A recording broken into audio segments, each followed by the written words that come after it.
This call is now being recorded. Yes, ma'am. You can start, ma'am. ಎಲ್ಲರಿಗೂ ನಮಸ್ಕಾರ. ಕರ್ನಾಟಕ ರಾಜ್ಯ ಅಕ್ಕ ಮಹಾದೇವಿ ಮಹಿಳಾ ವಿಶ್ವವಿದ್ಯಾಲಯ ಸ್ನಾತಕೋತ್ತರ ಅಧ್ಯಯನ ಹಾಗೂ ಸಂಶೋಧನಾ ವಿಸ್ತರಣಾ ಕೇಂದ್ರದಲ್ಲಿ ಅಕ್ಕ ಸ್ಪರ್ಧಾ ವೇದಿಕೆಯಿಂದ ಹಮ್ಮಿಕೊಂಡಿರುವ teaching and research aptitude for KSET 2021 ಒಂದು ದಿನದ ವೆಬಿನಾರ್ ಕಾರ್ಯಕ್ರಮಕ್ಕೆ ತಮ್ಮೆಲ್ಲರಿಗೂ ಆತ್ಮೀಯ ಸ್ವಾಗತ. ಓದು ಓದು ಓದು, ಯಾಕೆಂದರೆ ಶತ್ರುಗಳು ನಿನ್ನ ಜ್ಞಾನಕ್ಕೆ ಮಾತ್ರ ಹೆದರುತ್ತಾರೆ. ಡಾಕ್ಟರ್ ಬಾಬಾ ಸಾಹೇಬ್ ಅಂಬೇಡ್ಕರ್ ಅವರ ಮಾತು ಅಕ್ಷರಶಃ ಸತ್ಯ.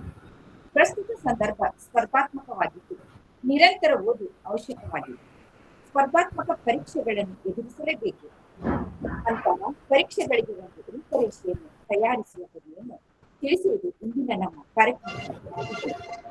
ಮೊದಲನೇದಾಗಿ ಕಾರ್ಯಕ್ರಮಕ್ಕೆ ಆಗಮಿಸುತ್ತಿರುವ ಅತಿಥಿಗಳನ್ನು ಪ್ರೀತಿಯಿಂದ ಸ್ವಾಗತಿಸಬೇಕೆಂದು ವಾಣಿಜ್ಯ ವಿಭಾಗದ ಸಹಾಯಕ ಪ್ರಾಧ್ಯಾಪಕರಾದ ಡಾಕ್ಟರ್ ಎಸ್.ಆರ್. ಗಣೇಶ್ ಅವರನ್ನು ಕೇಳಿದರು.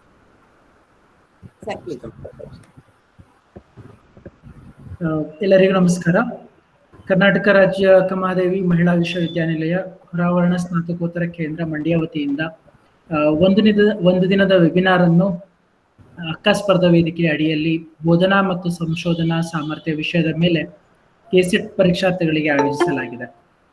ಈ ಕಾರ್ಯಕ್ರಮದ ಮುಖ್ಯ ಉದ್ದೇಶ ಬಂದು ನಿಮ್ಗೆಲ್ಲರಿಗೂ ಗೊತ್ತಿರೋ ಹಾಗೆ 25ನೇ ತಾರೀಕು ಬರೋ ಭಾನುವಾರ ಕೆಸೆಟ್ ಪರೀಕ್ಷೆ ಇರೋದ್ರಿಂದ ಇದರ ಪೂರ್ವ ಸಿದ್ಧತೆಗಾಗಿ ಎಲ್ಲಾ ವಿಭಾಗದ ವಿದ್ಯಾರ್ಥಿಗಳಿಗೆ ಅನುಕೂಲ ಆಗುವ ಹಾಗೆ 2 ವಿಚಾರಗಳನ್ನ ವಿದ್ಯಾರ್ಥಿಗಳ ಒಂದು ಅಭಿಪ್ರಾಯದ ಮೇಲೆಗೆ ಈ ಒಂದು ಕಾರ್ಯಕ್ರಮ ಆಯೋಜಿಸಲಾಗಿದೆ.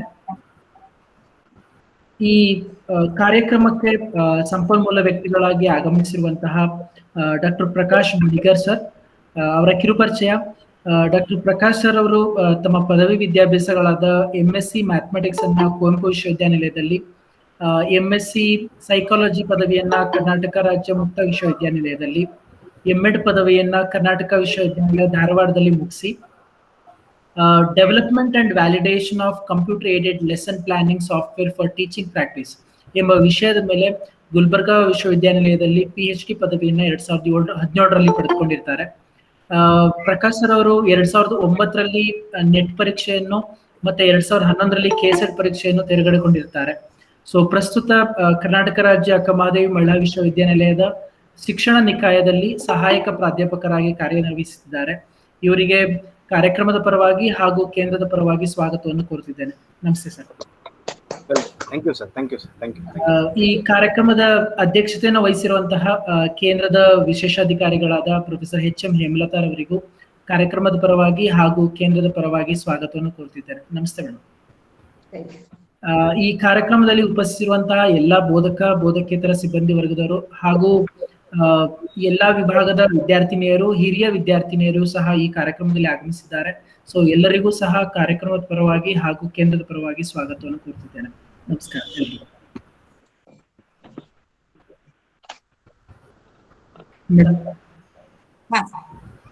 ಪ್ರೀತಿಯಿಂದ ಎಲ್ಲರ ಸ್ವಾಗತಿಸಿದ ಗಣೇಶ್ ಸರ್ ಅವರಿಗೆ ಧನ್ಯವಾದಗಳು. ಈಗ ಕಾರ್ಯಕ್ರಮದ ಅತಿಥಿಗಳಾಗಿ ಆಗಮಿಸಿರುವ ಡಾಕ್ಟರ್ ಪ್ರಕಾಶ್ ಬಡಿಗೇರ್ ಸರ್ ಅವರು ತಮ್ಮ ವಿಷಯ ಮಂಡನೆ ಮಾಡಬೇಕು ಕೇಳಿದರು. Thank you madam. Thank you. Shall I start sir? Presentation start ಮಾಡಲಾ ಮೇಡಮ್ ನಾನು? Yes sir. Yes sir.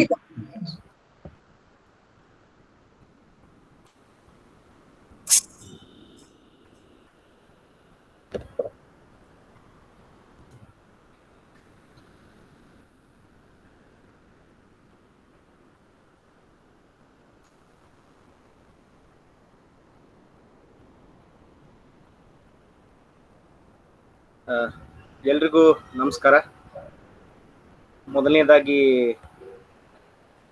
ಈ ಒಂದು ಅವಕಾಶಕ್ಕಾಗಿ ನಿಮ್ಮ ಜೊತೆ ಸಂವಹನ ಮಾಡಲಿಕ್ಕೆ ಅವಕಾಶ ಮಾಡಿಕೊಟ್ಟಿರುವಂತಹ ನಮ್ಮ ಮಹಾದೇವಿ ಮಹಿಳಾ ವಿಶ್ವವಿದ್ಯಾಲಯದ ಸ್ನಾತಕೋತ್ತರ ಕೇಂದ್ರ ಮಂಡ್ಯದ ವಿಶೇಷಾಧಿಕಾರಿಗಳಾಗಿರುವಂತಹ ಪ್ರೊಫೆಸರ್ ಹೇಮಲತಾ ಮೇಡಮ್ ಅವರೇ, ಆತ್ಮೀಯ ಮಿತ್ರರಾಗಿರುವಂತಹ ಡಾಕ್ಟರ್ ಗಣೇಶ್ ಅವರೇ, ಹಾಗೂ ಸ್ನಾತಕೋತ್ತರ ಕೇಂದ್ರದ ಎಲ್ಲ ಬೋಧಕೇತರ ಸಿಬ್ಬಂದಿ ವರ್ಗದವರೇ, ನಿಮ್ಗೆಲ್ಲರಿಗೂ ನನ್ನ ನಮಸ್ಕಾರಗಳು ಮತ್ತು ಅಭಿನಂದನೆಗಳು.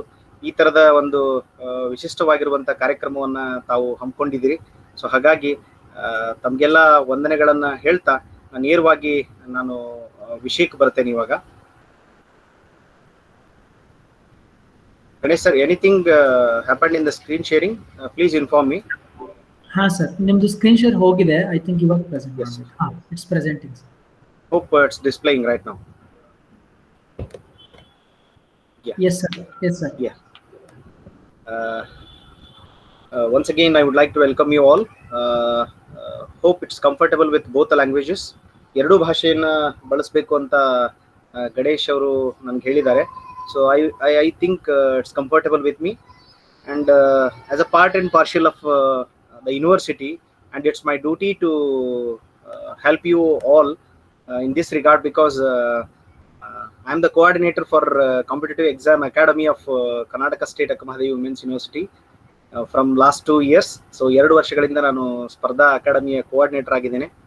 ಸೊ ಹಾಗಾಗಿ ಇದು ನನ್ನ ಡ್ಯೂಟಿ ಕೂಡ ಹೌದು. Don't treat me as your resource person or any guest.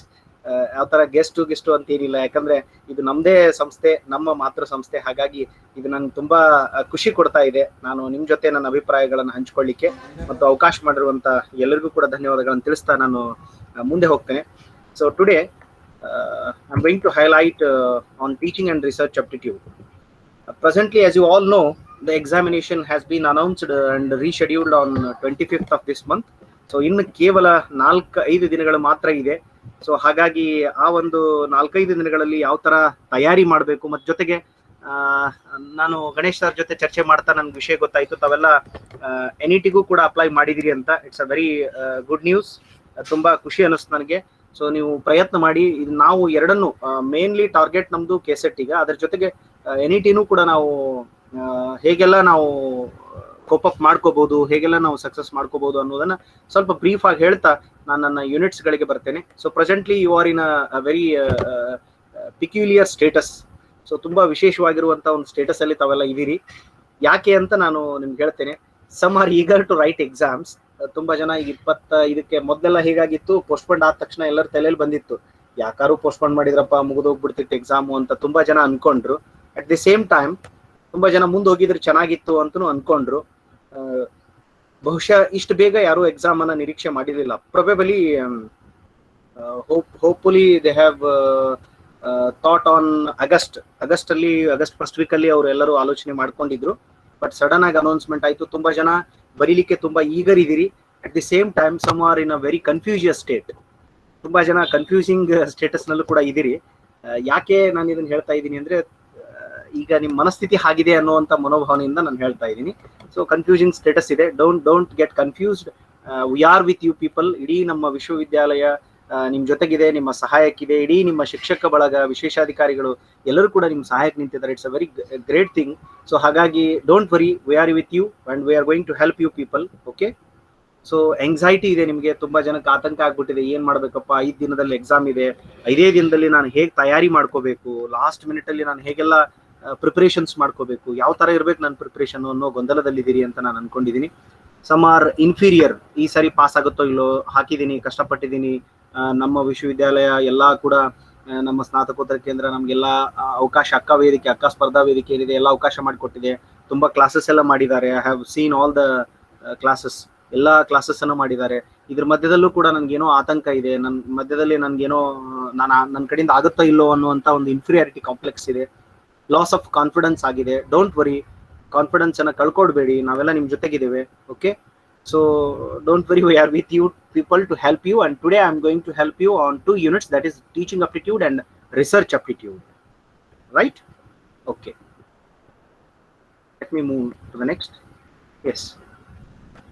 Hope this is the status of all the students. ಬಹುಶಃ ಯಾರ್ಯಾರು ಸ್ಪರ್ಧಾತ್ಮಕ ಪರೀಕ್ಷೆಗಳಿಗೆ ತಯಾರಿಯನ್ನು ಮಾಡ್ಕೊಳ್ತಾರೆ, not only for UGC, NET, KCET and all other examination, competitive examination, this is the status that you usually have. ಎಲ್ಲರ ಕಡೆನೂ ಇದೊಂದು status ಇರುತ್ತೆ. ಏನಿರುತ್ತೆ ಅಂದ್ರೆ, ಏನೆಲ್ಲ ತೊಂದರೆಗಳಿದೆ, ಎಲ್ಲಾ ಸೋರ್ಸಸ್ ಇದೆ, ಆದಾಗ್ಯೂ ಕೂಡ ನಮ್ಗೆ ಅದನ್ನ ಹೇಗೆ ಯುಟಿಲೈಸ್ ಮಾಡಬೇಕು ಅಂತ ಗೊತ್ತಿಲ್ಲ. I mean we are not in a position to use appropriate tools to become success. ಅಂದ್ರೆ ಇಲ್ಲಿ ನೋಡಿ, ಚಿತ್ರದಲ್ಲಿ ನಿಮ್ಗೆ ಇದೊಂದು it's just a comic picture, but it gives a lot of meaning to you. The whole our presentation, what our efforts, the whole institution effort is to help you people how best you can use a tool and how best you can use it and you will get succeeded. ಯಾವ ತರ ನೀವು ಒಂದು ಉತ್ತಮವಾಗಿರುವಂತ ಸಾಧನವನ್ನು ಬಳಕೆ ಮಾಡಿಕೊಂಡು ನೀವು ಅದರ ಪ್ರಯೋಜನ ಪಡ್ಕೊಳ್ಬೇಕು. ಇದರಲ್ಲಿ ತುಂಬಾ ಸಾಧನಗಳಿದೆ. ತುಂಬಾ ಈಗೆಲ್ಲ ನೀವು ಗೂಗಲ್ ಮಾಡಿದ್ರೆ you will get thousands together apps, thousand together videos to prepare yourself. So ನೀವು ಪ್ರಿಪೇರ್ ಮಾಡ್ಲಿಕ್ಕೆ ತುಂಬಾ ಸಾಕಷ್ಟು ಮಟೀರಿಯಲ್ ಇದೆ, but you don't know how to use them, right? So we will help you to choose the ways, paths and the resources, tools, how best you can use and what are the good tools available that I'm going to discuss today based on that 2 units. So let us begin it. Yes, tricks to unlock KCET. ನೀವು unlock ಮಾಡಬೇಕಾಗಿತ್ತು KCET ಅನ್ನ, net ಅನ್ನ unlock ಮಾಡಬೇಕಾಗಿತ್ತು ಅಂತಂದ್ರೆ so don't neglect first paper. B cautious. ತುಂಬಾ ಜನ ಒಂದ್ ಮಾತಿದೆ, ನಮ್ ಸಬ್ಜೆಕ್ಟ್ ನಲ್ಲಿ ನಾವೆಲ್ಲ ಜಾಣ್ರೆ ಇರ್ತೀವಿ. ನಾವು ನಮ್ಮ ಸಬ್ಜೆಕ್ಟ್ ಅಲ್ಲಿ ತುಂಬಾ ಜಾಣ್ರೆ ಇರ್ತೀವಿ. Whether if you belong to commerce, history, Kannada, English, any subject if you belong, so ನಮ್ಮ ಸಬ್ಜೆಕ್ಟ್ ನಲ್ಲಿ ನಾವು ಪಂಟ್ರೆ ಇರ್ತೀವಿ ನಾವು. But the problem with is that this KCET or UGC net is so trickily arranged. It's not difficult. Many of the people are telling that UGC net, KCET are they are difficult examinations. No, they are very tricky examinations. This paper, especially first paper, is so well organized that will arranged to reject you people, not to qualify you people. Kindly note it. ಸ್ವಲ್ಪ note ಮಾಡ್ಕೊಳ್ಳಿ. ನಿಮ್ಮನ್ನ select ಮಾಡ್ಲಿಕ್ಕೆ ಅಥವಾ qualify ಮಾಡ್ಲಿಕ್ಕೆ ಈ first ಪೇಪರ್ನ ಇಟ್ಟಿಲ್ಲ. ತುಂಬಾ ಜನನ್ನ ರಿಜೆಕ್ಟ್ ಮಾಡ್ಲಿಕ್ಕಾಗಿ ಬಹಳ ಟ್ರಿಕ್ಕಿಯಾಗಿ ಈ ಪರೀಕ್ಷೆಯನ್ನ ಇಟ್ಟಿದ್ದಾರೆ. Hope you got now. ಯಾಕೆ ಅಂದ್ರೆ average score, I think in previous sessions ನಿಮ್ಗೆಲ್ಲ ಹೇಳ್ಕೊಟ್ಟಿದ್ದಾರೆ. ಆದಾಗ್ಯೂ ಕೂಡ it's my duty to inform you people because in this webinar the last person is very important. I mean each and every person of the participant is important in my view. So that's what I'm telling. So don't neglect first paper. ಯಾರ್ಯಾರು ಈಗಾಗಲೇ ತುಂಬಾ ಜನ sir ಹೇಳಿದ್ರು, ಅಲ್ಯೂಮಿನಿಯಸ್ ಕೂಡ ಎಲ್ಲ ಹಿಂದಿನ ವಿದ್ಯಾರ್ಥಿಗಳು ಕೂಡ ಭಾಗವಹಿಸಿದ್ರಿ ಅಂತ ಹೇಳಿ, ಅವರೆಲ್ಲ ಪರೀಕ್ಷೆ ಬರೆದಿದ್ರೆ ಅವ್ರ ಅನುಭವಕ್ಕೆ ಬಂದಿರುತ್ತೆ. ಸೊ ನಾನು ಜಸ್ಟ್ ಮಿಸ್ ಮಾಡ್ಕೊಂಡೆ ಅಂತಿರ್ತಾರೆ. ಸೊ ಅದೆಲ್ಲ ಮಿಸ್ ಆಗಬಾರ್ದು ಆಗಿತ್ತು ಅಂತಂದ್ರೆ ನೀವು ಫಸ್ಟ್ ಪೇಪರ್ ಮೇಲೆ ಕಾನ್ಸಂಟ್ರೇಟ್ ಮಾಡಲೇಬೇಕು. First paper place a very important role in your NET, JRF and KCET. ಅದಕ್ಕೆ ಯಾಕೆ ಅಂದ್ರೆ ಅವರೇಜ್ ಸ್ಕೋರ್ ಅನ್ನ ತಗೊಳ್ತಾರೆ ಅವರು, ನಿಮ್ಗೆಲ್ಲ ಹೇಳ್ಕೊಟ್ಟಿರ್ತಾರೆ. ಆದಾಗ್ಯೂ ಕೂಡ it's my duty to inform you. So average score ಅನ್ನ ತೆಗೆದುಕೊಳ್ಳೋದ್ರಿಂದ ನಿಮ್ ಸಬ್ಜೆಕ್ಟ್ ನಲ್ಲಿ ನೀವು ಜಾಣ್ರೆ, ಅಟ್ ದಿ ಸೇಮ್ ಟೈಮ್ ನಿಮ್ಮ ಜೊತೆಗಿರೋರು, ನಿಮ್ಮ ಕಾಂಪಿಟೇಟರ್ಸೇ ಅವರು ಕೂಡ ಚೆನ್ನಾಗೇ ಮಾಡಿರ್ತಾರೆ. ನಿಮ್ for example I will take a commerce subject, women studies subject. So commerce ಅಲ್ಲಿ, ವುಮೆನ್ ಸ್ಟಡೀಸ್ ನಲ್ಲಿ ಎಲ್ಲರೂ ಜಾಣ್ರೆ ಇರ್ತಾರೆ. ನೀವು ಎಷ್ಟು ಜನ ಇದ್ರಿ, ಎಲ್ಲರೂ ಜಾಣ್ರೆ ಇದ್ರಿ, ಎಲ್ಲರೂ ಕಾಂಪಿಟೇಷನ್ ಮಾಡ್ತೀರಿ. ಬಟ್ ಫಸ್ಟ್ ಪೇಪರ್ ಮ್ಯಾಟರ್ ಆಗುತ್ತೆ. ಹಾಗಾಗಿ ಫಸ್ಟ್ ಪೇಪರ್ ಕಡೆ ಕಾನ್ಸಂಟ್ರೇಟ್ ಮಾಡಿ. ಇನ್ನು ನೀವೇನೋ ಅನ್ಕೊಂಡಿದ್ರಿ 4 ದಿನ ಇದೆ, ಡೋಂಟ್ ಫೀಲ್ ಲೈಕ್ ದಟ್. 4 ದಿನ ಇದೆ. ಸೊ ಆ 4 ದಿನದಲ್ಲಿ ನೀವು ಏನೆಲ್ಲಾ ಮಾಡಬಹುದು. ಇವತ್ತೊಂದು ದಿವಸ ಇಟ್ಕೊಂಡ್ರೆ 5 ದಿವಸ ಇದೆ. 5 ದಿವಸದಲ್ಲಿ you can create wonders. So ತುಂಬಾ ಚೆನ್ನಾಗಿ ನೀವು ಪ್ರಯತ್ನ ಮಾಡಬಹುದು. ಲಾಸ್ಟ್ ಮಿನಿಟ್ ಅಲ್ಲಿ ಏನೆಲ್ಲ ತಯಾರಿ ಮಾಡ್ಕೋಬೇಕು ನೀವು. ದಯವಿಟ್ಟು ಹೊಸ ವಿಷಯಗಳನ್ನ ಓದ್ಲಿಕ್ಕೆ ಹೋಗ್ಬೇಡಿ. I will tell here, go with the strategies providing here. ನಾನೀಗ ಕೆಲವು ಸ್ಟ್ರಾಟಜಿಗಳನ್ನ ಹೇಳ್ತೇನೆ, ಅದನ್ನ ಫಾಲೋ ಮಾಡಿ. Dos and do knots, those strategies will help you to prepare for your UGC net also.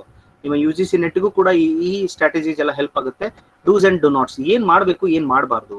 ದಯವಿಟ್ಟು ನಿಮ್ಮ ಆರೋಗ್ಯದ ಕಡೆ ಗಮನ ಇರಲಿ. ಈಗ ತುಂಬಾ ಕ್ಲೈಮೇಟ್ ಅಲ್ಲಿ ಚೇಂಜಸ್ ಆಗ್ತಾ ಇದೆ, ಹಾಗಾಗಿ ಕಫ್, ಫೀವರ್ ಈ ತರದೆಲ್ಲ ಬರ್ತಾ ಇದೆ. ಎಲ್ಲ ತುಂಬಾ ಚೆನ್ನಾಗಿ ತಯಾರಿ ಮಾಡ್ಕೊಂಡಿರ್ತೀರಿ. ಎಕ್ಸಾಮ್ಗೆ ಹೋಗುವಾಗ ನಿಮ್ಗೆ ಹುಷಾರ್ ತಪ್ಪು ಅಂದ್ರೆ ಯಾರು ಜವಾಬ್ದಾರಿ ಅಲ್ಲ, ಅದಕ್ಕೆ ನೀವೇ ಜವಾಬ್ದಾರರು. ಹಾಗಾಗಿ ಹೆಲ್ತ್ ಕಡೆ ಗಮನ ಇರಲಿ. ಫಸ್ಟ್ ಪಾಯಿಂಟ್, ನಾನು ತುಂಬಾ ಜನ ವಿದ್ಯಾರ್ಥಿಗಳನ್ನು ನೋಡಿದ್ದೇನೆ. Since from 2009 I am in the field of training for UGC net and KCET. 2009-10 ನಾನು ಟ್ರೈನಿಂಗ್ ಕೊಡ್ಲಿಕ್ಕೆ ಪ್ರಾರಂಭ ಮಾಡಿದ್ದೇನೆ. ನಾನು ತುಂಬಾ ಜನ ವಿದ್ಯಾರ್ಥಿಗಳ ಜೊತೆ ಇಂಟರಾಕ್ಷನ್ ಮಾಡಿದ್ದೇನೆ.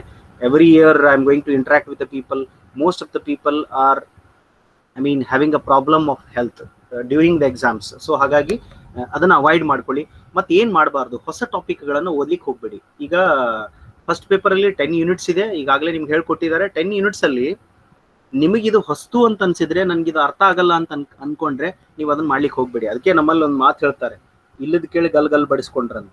ಸೊ ನಿಮಗದು ಬೇಕಾಗಿಲ್ಲ, ನಿಮ್ಗದು ಗೊತ್ತೇ ಇಲ್ಲ ಅಂದ್ಮೇಲೆ ಇಲ್ಲದನ್ನ ಯಾಕೆ ಆಲೋಚನೆ ಮಾಡ್ತೀರಿ. ಈಗ ನನಗಿದು ಬರ್ತಾ ಇಲ್ಲ, ಫಾರ್ ಡೇಟಾ ಇಂಟರ್ಪ್ರಿಟೇಷನ್ ನನಗೆ ಟಫ್ ಆಗ್ತಾ ಇದೆ. Don't read it. Read remaining 9 units. You have a 10 units. First paper ಅಲ್ಲಿ 10 ಯೂನಿಟ್ಸ್ ಇದೆ, 10 ಮಾಡ್ಯೂಲ್ಸ್ ಇದೆ. ಸೊ 10 ಮಾಡ್ಯೂಲ್ ಅಲ್ಲಿ 10 ಘಟಕಗಳಲ್ಲಿ 10 ಅಧ್ಯಾಯಗಳಲ್ಲಿ ನೀವು ನಿಮಗೆ ಯಾವ್ದು ಬೆಸ್ಟ್ ಅನ್ಸುತ್ತೆ, ನಿಮಗೆ ಯಾವ್ದು ಕಂಫರ್ಟಬಲ್ ಅನ್ಸುತ್ತೆ ಅದನ್ನ ತಗೊಳ್ಳಿ. ಅದನ್ನ ತಗೊಂಡು ತುಂಬಾ ಸ್ಟ್ರಾಂಗ್ ಆಗಿ ಪ್ರಿಪೇರ್ ಆಗಬೇಕು. ದಯವಿಟ್ಟು ನನ್ನ ಶಬ್ದಗಳನ್ನ ಕೇಳಿಸ್ಕೊಳ್ಳಿ. ತುಂಬಾ ಸ್ಟ್ರಾಂಗ್ ಆಗಿ ಪ್ರಿಪೇರ್ ಆಗಬೇಕು. ಹೇಗೆ ಪ್ರಿಪೇರ್ ಆಗಬೇಕು ಅನ್ನೋದನ್ನ ಹೇಳ್ಕೊಡ್ತೇನೆ. Don't get anxiety. ಯಾವ್ದು ಕಾರಣಕ್ಕೂ ಎಂಗ್ಸೈಟಿ ಆಗೋಂಗಿಲ್ಲ. ಆಮೇಲೆ ನೀವು ಸುಮ್ಮನೆ ಏನೋ ಒಂದು, ಯಾಕಂದ್ರೆ as I told, KSET or any competitive examination is a play of 4 options. I always say ಇದು 4 ಆಪ್ಷನ್ಗಳ ಆಟ. Don't try to find a correct answer.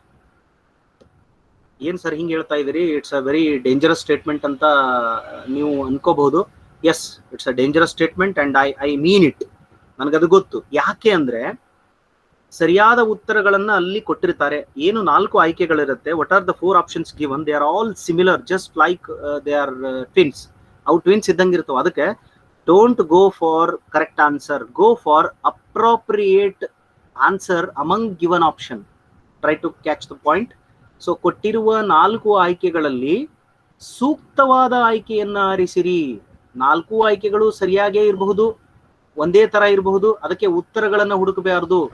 ಉತ್ತರಗಳನ್ನ ಹುಡುಕ್ಲಿಕ್ಕೆ ಹೋದ್ರೆ ನಿಮ್ಗೆ ಕನ್ಫ್ಯೂಷನ್ ಕ್ರಿಯೇಟ್ ಆಗುತ್ತೆ, ಟೈಮ್ ಸೇವ್ ಆಗಲ್ಲ.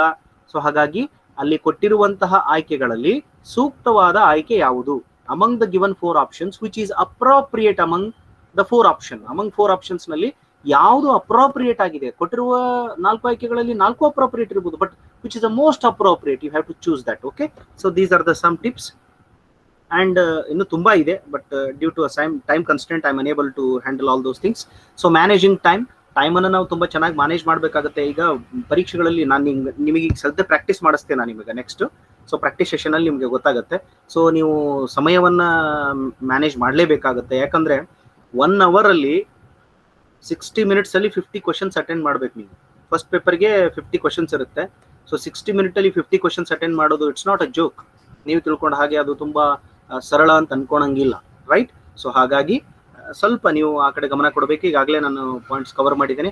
Focusing on points in every unit. ಇವತ್ತಿನ ದಿವಸ ನಾನು ಟೀಚಿಂಗ್ ಮತ್ತು ರಿಸರ್ಚ್ ಯೂನಿಟ್ ಅನ್ನ ಕಂಪ್ಲೀಟ್ ಆಗಿ ನಿಮಗೆ ಏನೆಲ್ಲ ಬರುತ್ತೆ, ಯಾವ ತರ ಓದ್ಕೋಬೇಕು, ಅದರಲ್ಲಿ ಏನ್ ಇಂಪಾರ್ಟೆಂಟ್ ಇದೆ, ಎದ್ರ ಮೇಲೆ ಫೋಕಸ್ ಮಾಡಬೇಕು, ಹೇಗೆಲ್ಲ ಟ್ಯಾಕಲ್ ಮಾಡಬೇಕು ಮತ್ತು ಹೇಗೆ ನೆನ್ಪಿಟ್ಕೋಬೇಕು, 2 ಯೂನಿಟ್ಗಳನ್ನ ನಾನು ನಿಮಗೆ ಹೇಳ್ಕೊಡ್ತೇನೆ, right?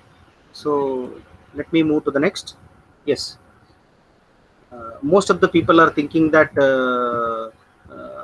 smaller steps are always I mean ನಾವು ಚಿಕ್ಕ ಹೆಜ್ಜೆಗಳನ್ನು ಇಟ್ಟಾಗ ಬಹಳ ಬೇಗ ನಾವು ಸಕ್ಸಸ್ ಕಡೆ ರೀಚ್ ಆಗ್ಬೋದು ಅನ್ನೋದು ನನ್ನ ನಂಬಿಕೆ.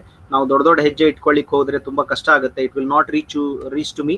So that's what I prepare for unit wise preparation and sub unit wise preparation. So unit wise ಮತ್ತು ಸಬ್ ಯೂನಿಟ್ ವೈಸ್ ಪ್ರಿಪರೇಷನ್ಗೆ ನಾನು ನಿಮಗೆ ಸಜೆಸ್ಟ್ ಮಾಡ್ತೇನೆ. If you feel good and if you are comfortable with this strategy, you can work out. Otherwise, that strategy you can follow that also. Okay, I may not say that this is the only best strategy that we have. ನಾನು ಹಿಂಗೆ ಹೇಳಲ್ಲ ನಿಮಗೆ ಇದೇ strategy ತುಂಬಾ ಒಳ್ಳೇದು, ಇದನ್ನೇ ಬಳಸ್ಕೊಂಡ್ರೆ ನಾವು success ಆಗ್ತೀವಿ ಅಂತಲ್ಲ. This may be helpful to you if you feel comfort. ನಿಮ್ಗೆ ಚಲೋ ಅನಿಸಿ ನೀವು ಇದನ್ನ ಅಪ್ಲೈ ಮಾಡ್ಕೋಬೇಕು ಅನ್ಸಿತ್ತು ಅಂದ್ರೆ ನೀವು ಅಪ್ಲೈ ಮಾಡ್ಕೋಬಹುದು. Okay, strategies to get 10 out of 10 ಅಂದ್ರೆ 10 out of 10 ಅಂದ್ರೆ ಪ್ರತಿ, as I told, this first paper consists of 50 questions and 100 marks. Each item carries 2 marks. So 50 into 2 52s, so 100 ಆಗುತ್ತೆ. From each unit 5 questions will be there and the marks is 10. ಅಂದ್ರೆ 5 2s are 10. Okay, 10 ಕ್ಕೆ ಹೇಗೆ ತಗೋಬೇಕಪ್ಪ ಹಾಗಿದ್ರೆ? Let me explain. Quick look of syllabus. So ಮೊದಲಿಗೆ ಒಂದು ಸಾರಿ ಪ್ರತಿ ಯೂನಿಟ್ಗೆ syllabus ನೋಡ್ಬೇಕು. ಏನ್ ಸರ್ ನಾವು ಎಕ್ಸಾಮ್ಗೆ ಅಪ್ಲಿಕೇಶನ್ ಹಾಕಿರ್ತೇವೆ, ಸಿಲೆಬಸ್ ನೋಡಿರಲ್ವಾ ನಾವು? ಎಸ್, ನೋಡಿರ್ತೀರಿ, ಬಟ್ ಸಿಲೆಬಸ್ ಅನ್ನ ನೋಡೋ ರೀತಿ ಹೇಗಿದೆಯಲ್ಲ, ಸೊ ಅದನ್ನ ನಾನು ನಿಮಗೆ ತಿಳಿಸ್ಕೊಡ್ತೇನೆ. If you are going with the syllabus that has been framed by or given by UGC ಅವ್ರು ಕೊಟ್ಟಿರುವಂತ ಸಿಲೆಬಸ್ ಅನ್ನ ನೀವು ನೋಡ್ಕೊಂಡಿದ್ರೆ, ತುಂಬಾ ಹಳಬರಿದ್ರೆ ಹಳೆ ಸಿಲೆಬಸ್ ಅನ್ನ ನೋಡ್ಕೊಂಡಿರ್ತೀರಿ. ಹೊಸ ಸಿಲೆಬಸ್ ಅಪ್ಡೇಟ್ ಆಗಿದೆ. ಜೂನ್ 2019 ಅಲ್ಲಿ syllabus has been updated, not changed. It has been updated. Some of the units have been added in accordance with the global changes. ನಮ್ದೇನು ಗ್ಲೋಬಲ್ ಚೇಂಜಸ್ ಆಗ್ತಾ ಇದೆ, ಸೊ ಆ ಕಾರಣಕ್ಕಾಗಿ ಅಲ್ಲಿ ಕೆಲವು ವ್ಯತ್ಯಾಸಗಳನ್ನ ಆಡ್ ಮಾಡಿದ್ದಾರೆ ಹೊರತಾಗಿ ಯಾವುದನ್ನು ಕೂಡ ಡಿಲೀಟ್ ಮಾಡಿಲ್ಲ. ಹಿಂದಿನ ಸಿಲೆಬಸ್ ಅಲ್ಲಿ ಡಿಲೀಟ್ ಮಾಡಿಲ್ಲ. Okay, note down the point. So quick look up syllabus, then find the pattern ಏನಿದೆ ಇಲ್ಲಿ. From each section, from each module, you have 5 questions. Then catch the blueprint. What's the blueprint, sir? So I will show the blueprint and I will discuss in teaching and research aptitude. Teaching ಮತ್ತು research aptitude ನಲ್ಲಿ ನಾನು ಚರ್ಚೆ ಮಾಡ್ತೇನೆ. ನಿಮಗೆ blue print ಅನ್ನು ನೋಡಬೇಕು ಅಂದ್ರೆ based on the PYQs, previous year question papers, you have to make and you have to frame a blueprint. ಅದು ಹೇಗೆ ಮಾಡಬೇಕು ನಾನು ಆಮೇಲೆ ಹೇಳ್ಕೊಡ್ತೇನೆ. ನಿಮಗೆ ಮಾಡಿದಿದೆ, you can use directly, ತೊಂದರೆ ಇಲ್ಲ. Yes, go for chapter wise PYQs. ಸ್ವಲ್ಪ ಇಲ್ಲಿ ಒಂದು ಸ್ವಲ್ಪ ವ್ಯತ್ಯಾಸ ಆಗುತ್ತೆ. ಬೇರೆ ಸ್ಟ್ರಾಟಜಿಗೂ ನನ್ನ ಸ್ಟ್ರಾಟಜಿಗೂ ಏನು ವ್ಯತ್ಯಾಸ ಅಂದ್ರೆ, for design of the questions only you have to see previous year question papers for design. ಅಂದ್ರೆ ಸ್ವಲ್ಪ ಕೇಳಿಸ್ಕೊಳ್ಳಿ, ಎಲ್ಲರೂ ಏನ್ ಮಾಡ್ತೀರಿ ನೀವು ಅಂದ್ರೆ ಓದ್ಕೊಳ್ತೀರಿ, ಓದ್ಕೊಂಡು ಪ್ರಾಕ್ಟೀಸ್ ಮಾಡುವಾಗ ಅಥವಾ ನಿಮ್ಮ ಹತ್ರ ಯಾವ್ದಾದ್ರು ಒಂದು ಪ್ರೀವಿಯಸ್ ಇಯರ್ ಕ್ವಶನ್ ಪೇಪರ್ ಸಿಕ್ಕ ತಕ್ಷಣ ನೀವು ನೇರವಾಗಿ ಆ ಪ್ರಶ್ನೆ ಪತ್ರಿಕೆಯನ್ನು ತಗೊಂಡು ನೀವು ಅದನ್ನ ಬಿಡಿಸ್ಲಿಕ್ಕೆ ಪ್ರಯತ್ನ ಮಾಡ್ತೀರಾ, ಅದನ್ನ ಸಾಲ್ವ್ ಮಾಡ್ಲಿಕ್ಕೆ ಪ್ರಯತ್ನ ಮಾಡ್ತೀರಾ. But don't do that. So you have to first go with the pattern of the questions. Let me show what are the patterns. ನಾನು ನಿಮಗೆ ಒಂದಿಷ್ಟು ಉದಾಹರಣೆಗಳನ್ನು ಕೊಡ್ತೇನೆ, ಇನ್ನು ತುಂಬಾ ಪ್ಯಾಟರ್ನ್ಸ್ ಇದೆ. Let me check out it. Just a minute, the screen is opening.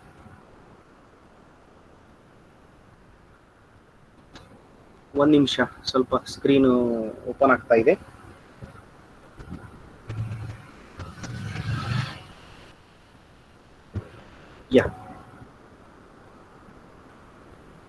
Yeah, Ganesh sir, hope the screen is visible. Shall I make it somewhat bigger? Yes sir, it's visible sir. Yeah. ಸ್ವಲ್ಪ ಕೇಳಿಸ್ಕೊಳ್ಳಿ. Design of the questions ಅಂದ್ರೆ ಯಾವ್ಯಾವ ತರದ ಪ್ರಶ್ನೆಗಳು ಬರುತ್ತೆ, the modes of question that I am speaking. ಪ್ರಶ್ನೆಗಳ ಸ್ವರೂಪ ಅಂತ ನೀವು ಕನ್ನಡದಲ್ಲಿ ಹೇಳ್ತೀರಲ್ಲ, ಹೇಗೆಲ್ಲ ಪ್ರಶ್ನೆಗಳನ್ನು ಕೇಳ್ತಾರೆ. ಡೈರೆಕ್ಟ್ ಕ್ವಶನ್ಸ್ ಗಳನ್ನ ಕೇಳಬಹುದು. ಡೈರೆಕ್ಟ್ ಕ್ವಶನ್ ಅಂದ್ರೆ, for example, if you take an example of teaching aptitude, there a question may arise. The aim of teaching is, this is a direct question. And there are some such kind of questions where you may have an example of indirect questioning. Indirect questioning ನಲ್ಲಿ ಏನ್ ಬರ್ಬೋದು, negative questioning ಕೂಡ ಬರ್ಬೋದು. For example, ಯಾವುದು ಅಲ್ಲ ಅಂತ ಕೇಳಿರ್ತಾರ, ನಮ್ದು ಅಲ್ಲದ ಕಡೆ ಲಕ್ಷಣ ಇರುವುದಿಲ್ಲ. ಈಗ for example, which is not among the following ಅಂದಿರ್ತಾರ. We are not seeing the not because we are very naughty and we are very hurry burry. ನಾವು ತುಂಬಾ ಅವಸರದಲ್ಲಿ ಇರ್ತೇವೆ, ಹಾಗಾಗಿ ನಾವು ಆ ನಾಟ್ ಅನ್ನ ನೋಡಲ್ಲ. So indirect questions will be there. And third type question, I will just show you. The third type of question is that match the following questions. ಏನೆಲ್ಲ ಪ್ರಶ್ನೆಗಳು ಬರುತ್ತೆ? ಮ್ಯಾಚ್ ದ ಫಾಲೋಯಿಂಗ್ ಬರುತ್ತೆ, ಹೊಂದಿಸಿ ಬರೆಯಿರಿ ಬರುತ್ತೆ. ಇದು ಕನ್ನಡದಲ್ಲೂ ಇರುತ್ತೆ, ತೊಂದರೆ ಇಲ್ಲ. ಕೆಸೆಟ್ ನಲ್ಲಿ 2 ಭಾಷೆಗಳಲ್ಲಿ ನಿಮಗೆ ಕ್ವಶನ್ ಪೇಪರ್ ಲಭ್ಯ ಇರುತ್ತೆ. So only thing is, in UGC NET you have in English and Hindi itself. Yes, let me talk on this. So ಇಲ್ಲಿ ಮ್ಯಾಚ್ ದ ಫಾಲೋಯಿಂಗ್ ಬರುತ್ತೆ. 2 ಏನು ಸೆಕ್ಷನ್ ಗಳನ್ನ ಕೊಟ್ಟು 2 ಮ್ಯಾಚ್ ಮಾಡ್ರಿ ಅಂತ ಹೇಳಿರ್ತಾರೆ, 2 ಕಾಲಮ್ ಕೊಟ್ಟು ಮ್ಯಾಚ್ ಮಾಡ್ರಿ ಅಂತ ಹೇಳ್ಬಹುದು. ಸೊ ಈ ತರದ ಪ್ರಶ್ನೆಗಳು ಬಂದಾಗ ಏನ್ ಮಾಡ್ಬೇಕು? ಈಗ ನೇರವಾಗಿ ಪ್ರಶ್ನೆಗಳು ಬಂದಿರುತ್ತೆ, ನೇರವಾಗಿ ಉತ್ತರ ಕೊಟ್ಬಿಡ್ತೀರಿ. ಬಟ್ ಈ ತರ ಮ್ಯಾಚ್ ದ ಫಾಲೋಯಿಂಗ್ ಬಂದಾಗ ಹೇಗ್ ಮಾಡ್ತೀರಿ? ಆಗಲ್ಲ ನಿಮ್ಗೆ ಹೇಳಿದೆ, ಮ್ಯಾನೇಜ್ ದ ಟೈಮ್ ಅಂತ ಹೇಳಿದೆ. Yes, please all the participants read this question.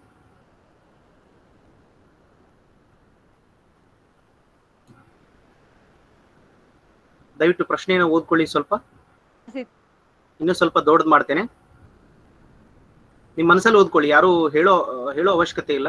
Just read out it. Feel that you are in a exam hall. ನೀವೀಗ ಎಕ್ಸಾಮ್ ಹಾಲ್ನೇ ಕುತ್ಕೊಂಡಿರಿ ಅಂತ ಫೀಲ್ ಮಾಡ್ಕೊಂಡು ಇದನ್ನ ಓದ್ಕೊಳ್ಳಿ. Hope you read it right. So ನೀವು ಓದ್ಕೊಂಡ್ರಿ ಅಂತ ನಾನು ಭಾವಿಸ್ತೀನಿ. How much time you took to read this question?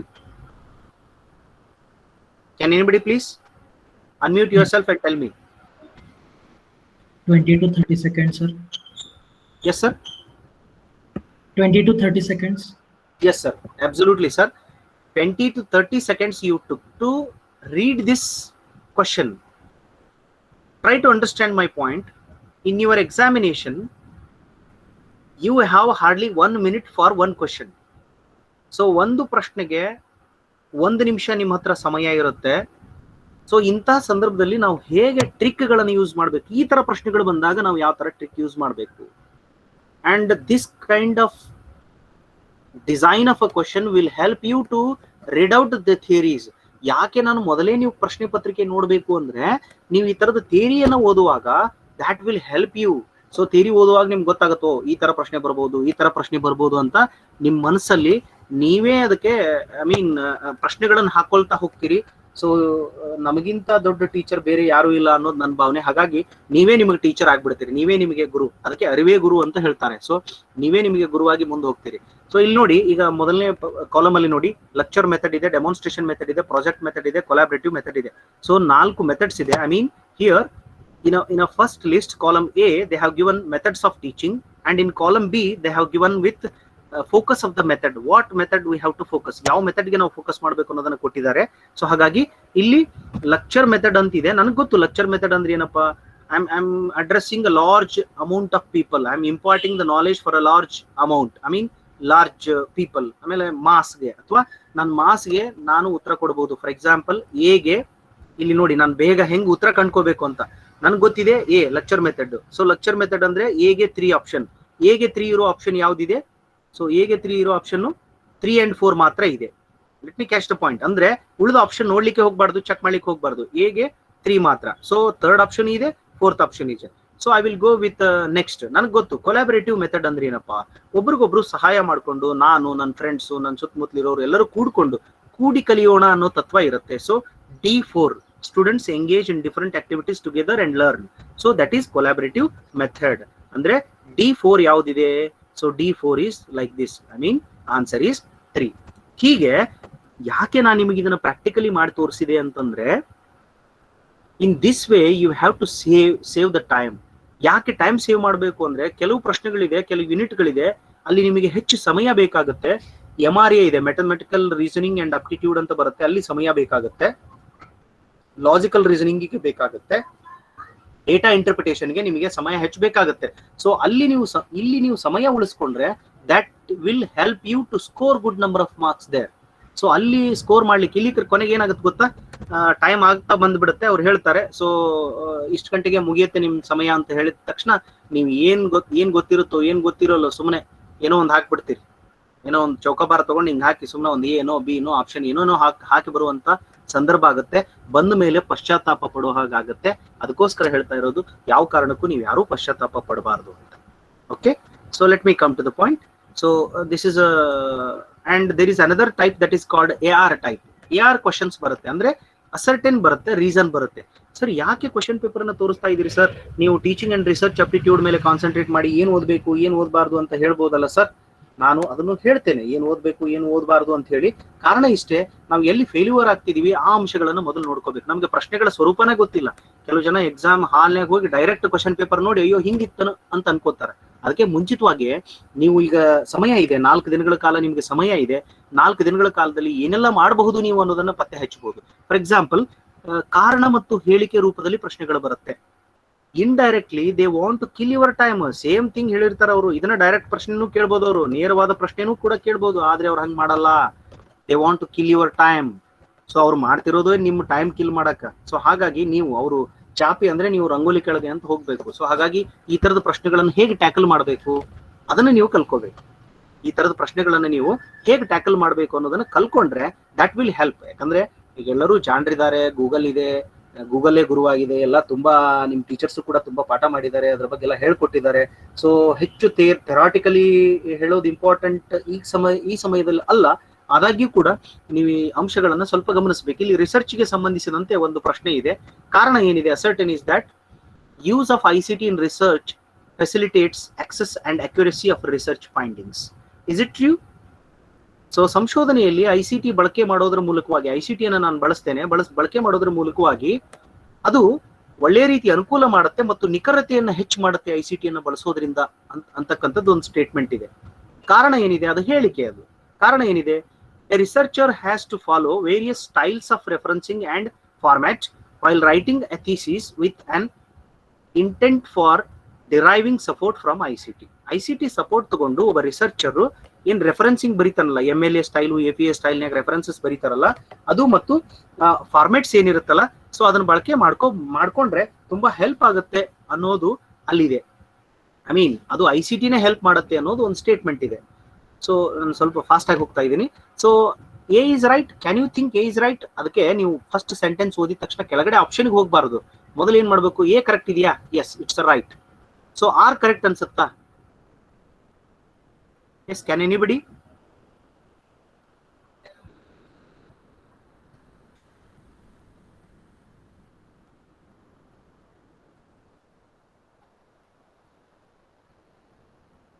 S of course R is also right. So ICT Right, sir. ಅಂದ್ರೆ ಏನು ಅಂದ್ರೆ, ನಾವು ICT ಸಹಾಯದಿಂದ ನಾನು ಶೋಧ ಗಂಗಾಗ್ ಹೋಗ್ತೇನೆ, ಅಥವಾ ಯಾರೋ ಥೀಸಿಸ್ ಮಾಡಿರ್ತಾರೆ, ಆ ಥೀಸಿಸ್ ತಗೋತೇನೆ, ಒಂದೇನೋ ರೆಫರೆನ್ಸ್ ತಗೋತೇನೆ, ಪ್ರಾಜೆಕ್ಟ್ ವರ್ಕ್ ಇರುತ್ತೆ ಅದನ್ನ ತಗೊಳ್ತೇನೆ. Yes, I can see and I can make use of that that source. ಆ ಸೋರ್ಸ್ ಅನ್ನು ಯೂಸ್ ಮಾಡ್ಕೋಬಹುದು. A is right, R is right. But the thing is that R is not correct explanation of A. ಎಗೆ ಆರು ಸರಿಯಾದ ಕಾರಣವಲ್ಲ. That is option A is right. ಹೀಗೆ ನೀವು ಆ ಹೇಳಿಕೆಗಳನ್ನು ಓದುವಾಗಲೇ ಅದು ಕರೆಕ್ಟೋ ತಪ್ಪ ಅದಕ್ಕೆ ಅದು ಕರೆಕ್ಟ್ ಐತಾ, ಇಂಟರ್ಲಿಂಕ್ ಐತಾ ನೋಡ್ಕೋಬೇಕಾಗುತ್ತೆ. ಹೇಳಿಕೆಗೆ ಕಾರಣ ಸರಿಯಾಗಿದೆಯಾ ಏನೋ ನೋಡ್ಕೋಬೇಕಾಗುತ್ತೆ. ಹೀಗೆ this is an example I am telling. Then statement and options ಬರುತ್ತೆ. ಇದು ನೋಡ್ರಿ, ಇದನ್ನ ನೇರವಾಗಿ ಪ್ರಶ್ನೆ ಕೇಳ್ಬೋದಾಗಿತ್ತು ಅವರು. ಟೀಚಿಂಗ್ ಮೆಥಡ್ ಮೇಲೆ ಐತಿ, ಯಾವ್ದಕ್ಕೆ ಹೆಚ್ಚಿಗೆ ಸ್ಕೋಪ್ ಕೊಡ್ತೈತಿ. ಈಗ ಯಾವ ಟೀಚಿಂಗ್ ಮೆಥಡ್ ನಲ್ಲಿ ಹೆಚ್ಚು ಡೈಲಾಗಿಕ್ ಡಿಸ್ಕ್ಲೋಸರ್ಗೆ ಅಂದ್ರೆ ಸಂಭಾಷಣೆಗೆ ಹೆಚ್ಚು ಅವಕಾಶ ಇದೆ ಅನ್ನೋದು ಅಲ್ಲಿ ಒಂದು ಪಾಯಿಂಟ್. ಆದ್ರೆ ಅದನ್ನ ಹೆಂಗ್ ಮಾಡ್ಯಾರ ಅವರು, they have given in terms of statement and again you have to select among the given options. ನೋಡ್ರಿ, indirectly they are killing your time. ಅದನ್ನ ನೇರವಾಗಿ ಕೇಳಿದ್ರೆ ವಿದಿನ್ 15 to 20 seconds ನಾಗ ನೀವು ಅದಕ್ಕೆ ಆನ್ಸರ್ ಮಾಡ್ತಿದ್ರಿ. But he wants to kill your time. Question paper setter ನಿಮ್ಮ time ಅನ್ನ ಕಿಲ್ ಮಾಡಕ್ ಪ್ರಯತ್ನ ಮಾಡ್ತಾರೆ. ಹಾಗಾಗಿ ಇದನ್ನ ನೋಡಿ ನೀವು ಯಾವ್ದು ಕರೆಕ್ಟ್ ಇದೆ ಅಂದ್ರೆ ಮೊದಲು ಓದ್ಕೊತ ಹೋಗ್ತಿರಲ್ಲ. ಎಲ್ಲಿ ನಿಮಗೆ ಡೈಲಾಗಿಗೆ ಅವಕಾಶ ಐತಿ, lecture with audio visual AIDS ಇಲ್ಲ, ಟೀಮ್ ಟೀಚಿಂಗ್ ನಾಗ ಇಲ್ಲ, ಟ್ಯುಟೋರಿಯಲ್ಸ್ ನಾಗ ಇಲ್ಲ, ಪ್ರಾಬ್ಲಮ್ ಸಾಲ್ವಿಂಗ್ ನಾಗ ಐತಿ, ಚಾಕ್ ಟಾಕ್ ನಾಗ ಐತಿ, ಗ್ರೂಪ್ ಡಿಸ್ಕಷನ್ಸ್ ನಾಗ ಡೈಲಾಗಿಕ್ ಡಿಸ್ಕ್ಲೋಸರ್ಗೆ ಅವಕಾಶ ಐತಿ. So F is right. Yes, F ಇರೋ ಆಪ್ಷನ್ಸ್ ಯಾವುದು? 2 ಮತ್ತು 4. 2 ಮತ್ತು 4. Then E is there. Yes, E is also there and D is also there. Yes, option 4 is right. ಹಿಂಗೆ ಈ ತರ ನೀವು ಫಾಸ್ಟ್ ಆಗಿ ಮೂವ್ ಆಗ್ಬೇಕಾಗುತ್ತೆ. ಇದು ನಾನು ನಿಮಗೆ ಪ್ರಾಕ್ಟೀಸ್ ಮಾಡಿಸ್ತಾ ಇದ್ದೀನಿ, ಲೇಟ್ ಆಗಿ ಕಾಣಿಸ್ತಾ ಇದೆ.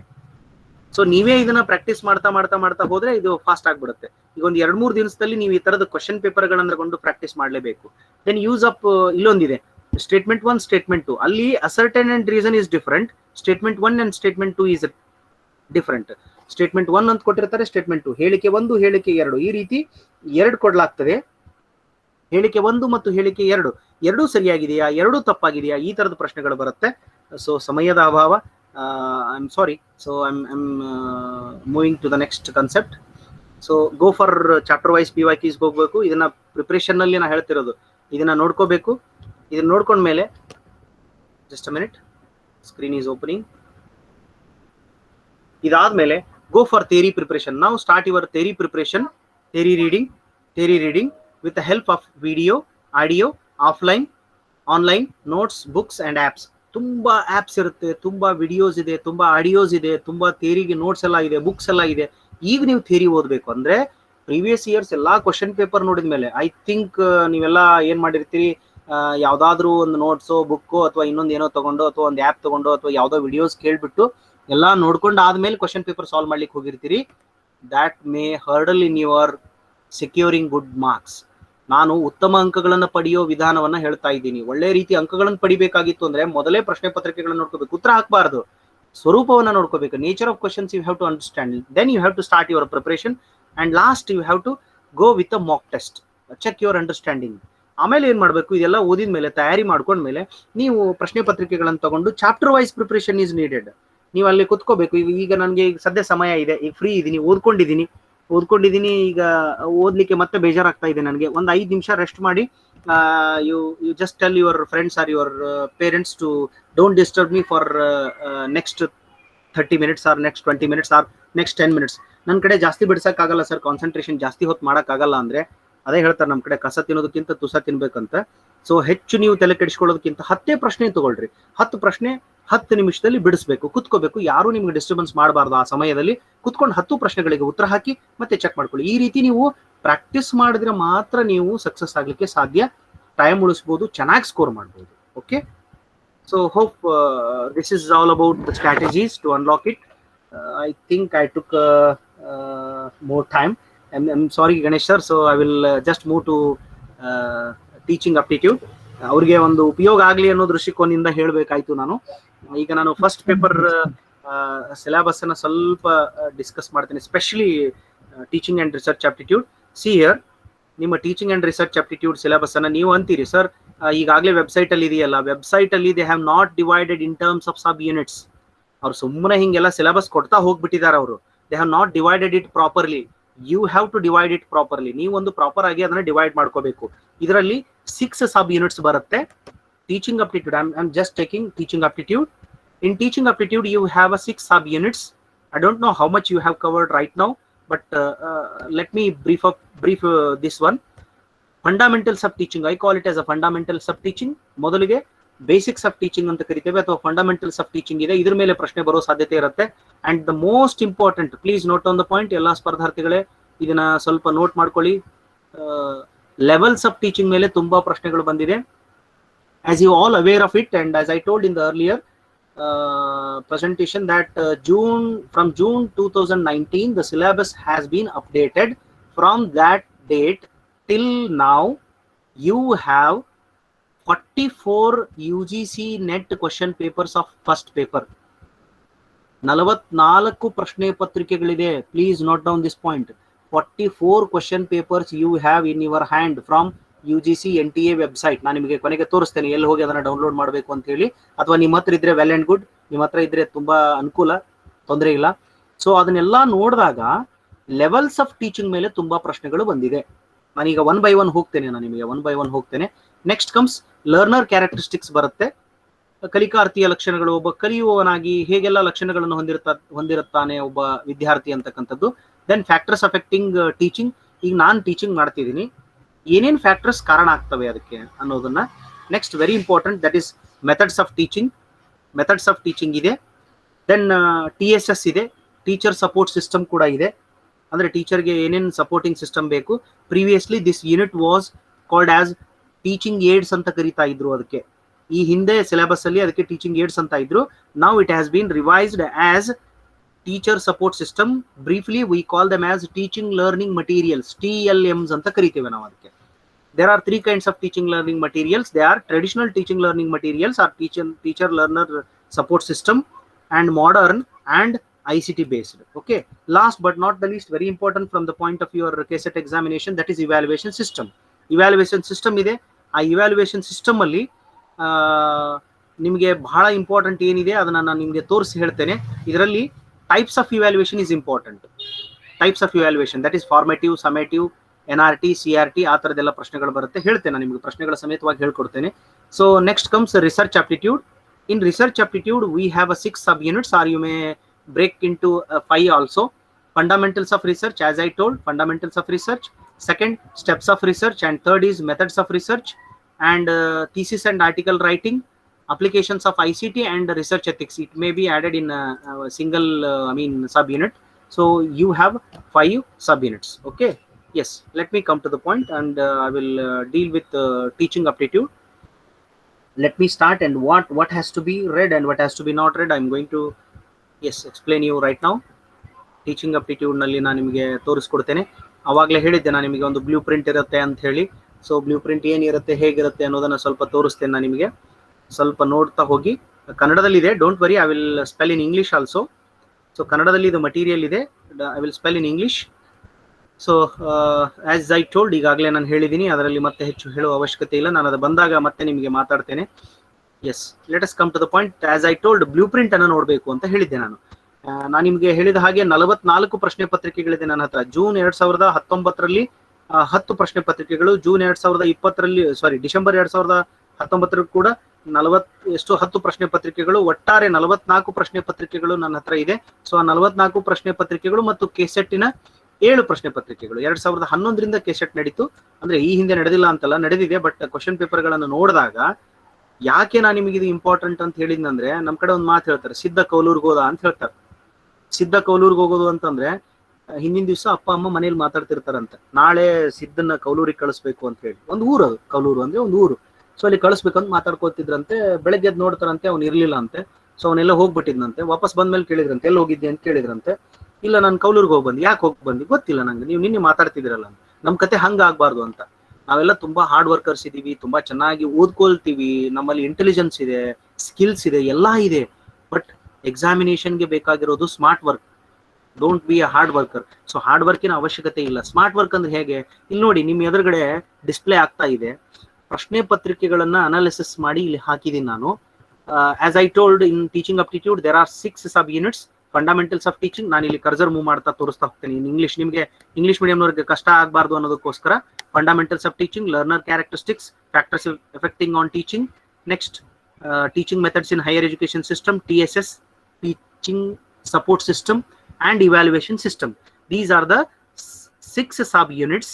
ಈ 6 ಸಬ್ ಯೂನಿಟ್ಸ್ ನಲ್ಲಿ ಕ್ವಶನ್ ಡಿಸ್ಟ್ರಿಬ್ಯೂಷನ್ ಹೇಗಾಗಿದೆ ನೋಡ್ಕೊಳ್ಳಿ ಸ್ವಲ್ಪ. ಫಸ್ಟ್ ಯೂನಿಟ್ ಮೇಲೆ ಫಸ್ಟ್ ಫಂಡಮೆಂಟಲ್ಸ್ ಮೇಲೆ ಹೆಚ್ಚು ಪ್ರಶ್ನೆಗಳು ಫೋಕಸ್ ಆಗಿದೆ.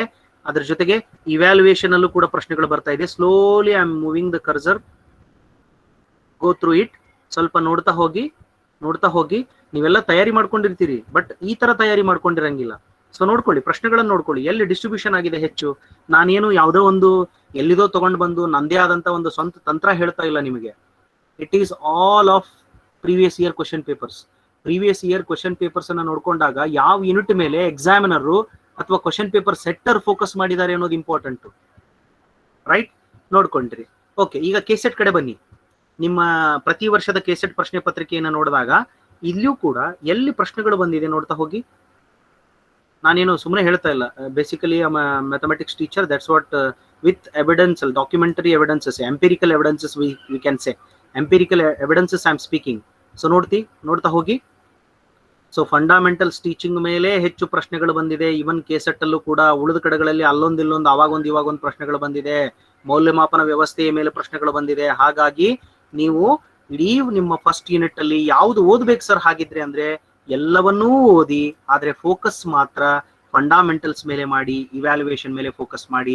ಮೆಥಡ್ಸ್ ಮೇಲೆ ಮಾಡಬಾರ್ದು ಅಂತಿಲ್ಲ. ಮೆಥಡ್ಸ್ ಆಫ್ ಟೀಚಿಂಗ್ ಕೂಡ ನೋಡ್ಕೊಳ್ಳಿ, ಯಾಕಂದ್ರೆ ಮ್ಯಾಚ್ ದ ಫಾಲೋಯಿಂಗು ಆ ತರದ್ದು ಈ ತರದ್ದೆಲ್ಲ ಪ್ರಶ್ನೆಗಳು ಅದ್ರ ಮೇಲೆ ಬಂದೇ ಇರುತ್ತೆ. ಉಳಿದದ್ದನ್ನ ಈಗ ಟೀಚರ್ ಸಪೋರ್ಟ್ ಸಿಸ್ಟಮ್ ಆ ತರದ್ದನ್ನ ಓದಬಾರ್ದು ಅಂತಲ್ಲ, ಓದ್ಬೇಕು, ಬಟ್ ಇಂಪಾರ್ಟೆನ್ಸ್ ಅನ್ನ ಸ್ವಲ್ಪ ಕಡಿಮೆ ಕೊಟ್ಟರು ಅಡ್ಡಿ ಇಲ್ಲ ಅಂತ ನನ್ನ ಭಾವನೆ. Okay, yes, let me come to the point. ನಾನೀಗ ಥಿಯರಿ ಹೇಳ್ತಾ ಹೋಗಲ್ಲ. ಏನಿರುತ್ತೆ, what is teaching, nature of teaching is there, and objectives of teaching, characteristics of teaching. Teaching is a process. It's a two-way process, one-way process. ಹಿಂಗೆ ಕೇಳ್ತಾರೆ ಪ್ರಶ್ನೆಗಳು ಬರೋದು, ಹೀಗೆಲ್ಲ ಪ್ರಶ್ನೆಗಳು ಬರುತ್ತೆ. ಸೊ ಇದು ಟೀಚಿಂಗ್ ಬಗ್ಗೆ ಆಯ್ತು. Essentials of teaching. ಒಂದು ನಾನು ಟೀಚಿಂಗ್ ಮಾಡಬೇಕಾಗಿತ್ತಪ್ಪ ಅಂದ್ರೆ I always say that teaching is hard work because it's a hard work. So ಇದು ಹೃದಯದಿಂದ ಮಾಡೋ ಕೆಲಸ, ಹಾಗಾಗಿ ಇದು ತುಂಬಾ ಹಾರ್ಡ್ ವರ್ಕ್ ಇರುತ್ತೆ. As we say, teaching is not everybody's cup of tea. So teaching ಅನ್ನೋದು ಎಲ್ಲರೂ ಚಹಾ ಕುಡಿಯೋ ಕಪ್ಪು ಬಸಿ ಅಲ್ಲ, ಅದು ಯಾರು ಬೇಕಾದ್ರೂ ತಗೊಂಡು ಕುಡಿಯಕ್ ಬರಂಗಿಲ್ಲ. ಹಾಗಿದ್ದಾಗ there are some essentials. We need teacher, we need student, we need content and we need environment. Climate, school climate, ನೀವೇನು ಕಾಲೇಜ್ ಕ್ಲೈಮೇಟು, ಯೂನಿವರ್ಸಿಟಿ ಕ್ಲೈಮೇಟ್ ಅಂತ ಕರೀತಿಲ್ಲ, ಅದು ಬಹಳ ಮುಖ್ಯ. ನಾನು ಹೇಳಿದ ಹಾಗೆ ಬಹಳ ಮುಖ್ಯವಾದದ್ದು ಲೆವೆಲ್ಸ್ ಆಫ್ ಟೀಚಿಂಗ್ ಮೇಲೆ. UGC ನೆಟ್ ಅಲ್ಲಿ ಅಂಕರು ಪ್ರತಿ ವರ್ಷ ಲೆವೆಲ್ಸ್ ಆಫ್ ಟೀಚಿಂಗ್ ಮೇಲೆ ಪ್ರಶ್ನೆ ಬಂದೇ ಬರುತ್ತೆ. UGC ನೆಟ್ಗೆ ಅಂಕರು ವೆರಿ ವೆರಿ ಇಂಪಾರ್ಟೆಂಟ್ ಅಂತ ಬರ್ಕೊಳ್ರಿ. ಬಟ್ ಕೆಸೆಟ್ಗೆ ಕೇಳಬಹುದು, ಕೇಳದೇ ಇರಬಹುದು. ಯಾಕೆ ನಾನು ಕೆಸೆಟ್ ಬಗ್ಗೆ ಹಾಗೆ ಹೇಳಿದೆ ನಿಮಗೆ ಅಂದ್ರೆ, ಲಾಸ್ಟ್ ಇಯರ್ ಕೆಸೆಟ್ 2020 ನಡೀತು, ನಿಮ್ಗೆಲ್ಲ ಗೊತ್ತು. ಆ 20 ಹೊಸ ಸಿಲೆಬಸ್ ಅನ್ನ ಅಡಾಪ್ಟ್ ಮಾಡಿಕೊಂಡು ಅವರು ಕ್ವಶನ್ ಪೇಪರ್ ಅನ್ನ ಸೆಟ್ ಮಾಡಬೇಕಾಗಿತ್ತು, ಬಟ್ ಮಾಡಿಲ್ಲ. ಲಾಸ್ಟ್ ಇಯರ್ ಕ್ವಶನ್ ಪೇಪರ್ ಅನ್ನು ನೀವು ನೋಡಿದ್ರೆ ಅಪ್ಡೇಟೆಡ್ ಸಿಲೆಬಸ್, ಅಥವಾ ನೀವು ಹೊಸ ಸಿಲೆಬಸ್ ಅಂತ ಕರ್ಕೊಂಡ್ಬಿಡ್ರಿ ನಿಮ್ಮ ಲ್ಯಾಂಗ್ವೇಜ್ನಾಗ. ಸೊ ಹೊಸ ಸಿಲೆಬಸ್ ಪ್ರಕಾರ ಕ್ವಶನ್ ಪೇಪರ್ ಬಂದಿಲ್ಲ. ಈ ಸಾರಿ ಬರೋ ಸಾಧ್ಯತೆ ಇದೆ. ಅದಕ್ಕೋಸ್ಕರ ನಾನು ನಿಮಗೆ ಸ್ಟ್ರೆಸ್ ಮಾಡಿ ಹೇಳ್ತಾ ಇದ್ದೀನಿ. UGC ನೆಟ್ ಪ್ರಶ್ನೆ ಪತ್ರಿಕೆಗಳನ್ನ ನೋಡಿ ಅನಾಲಿಸಿಸ್ ಮಾಡಿದಾಗ ನಮಗೆ ಸಿಕ್ಕಿದ್ದು, so memory level, understanding level, reflective level ಮೇಲೆ ಪ್ರಶ್ನೆಗಳು ತುಂಬಾ ಬಂದಿದೆ. ನೆನ್ಪಿಟ್ಕೊಳ್ಳಿ. ಅವ್ರು ಏನ್ ಮಾಡ್ತಾರೆ, ಒಂದು ಕೇಸ್ ಕೊಡ್ತಾರೆ. ನಾನು ನಿಮಗೆ ಕೊನೆಗೆ ಪ್ರಶ್ನೆಗಳಿದೆ ತೋರಿಸ್ತೀನಿ ನಾನು ನಿಮ್ಗೆ. ಏನು, ಒಂದು ಕೇಸ್ ಕೊಡ್ತಾರೆ. ಈಗ ಒಬ್ಬ ವಿದ್ಯಾರ್ಥಿ ಇದ್ದಾನೆ, ಅವನ ಈ ತರದೊಂದು ಚಟುವಟಿಕೆ ಮಾಡ್ತಾನೆ, ಇದು ವಿದ್ಯಾರ್ಥಿಯ ಯಾವ ಮಟ್ಟಕ್ಕೆ ಸಂಬಂಧಿಸಿದ್ದು, this kind of activity is related to which kind of levels ಅಂತ ಕೇಳ್ತಾನೆ. ಲೆವೆಲ್ಸ್ ಆಫ್ ಟೀಚಿಂಗ್ ಕೇಳ್ತಾನೆ. Whether it is a memory level or understanding level or reflective level ಅಂತ ಕೇಳ್ತಾ ಹೋಗ್ತಾನೆ. ಓಕೆ, ಸೊ ಇದ್ರ ಬಗ್ಗೆ ಸ್ವಲ್ಪ ನಿಮಗೆ ತುಂಬಾ ಸಾಕಷ್ಟು ವಿಡಿಯೋ ಸಿಗುತ್ತೆ, ಎಲ್ಲ ಸಿಗುತ್ತೆ. ಸ್ವಲ್ಪ ತಾವು ನೋಡ್ಕೊಳ್ಬೇಕು ಅನ್ನೋದು ನನ್ನ ಭಾವನೆ. With due respect and permission of the chairperson, special officer and all the faculty members, I will say that for particularly UGC NET and KSET examination from our university, we have organized online KSET and NET coaching classes, online coaching classes ಅನ್ನ ಮಾಡಿದ್ವಿ.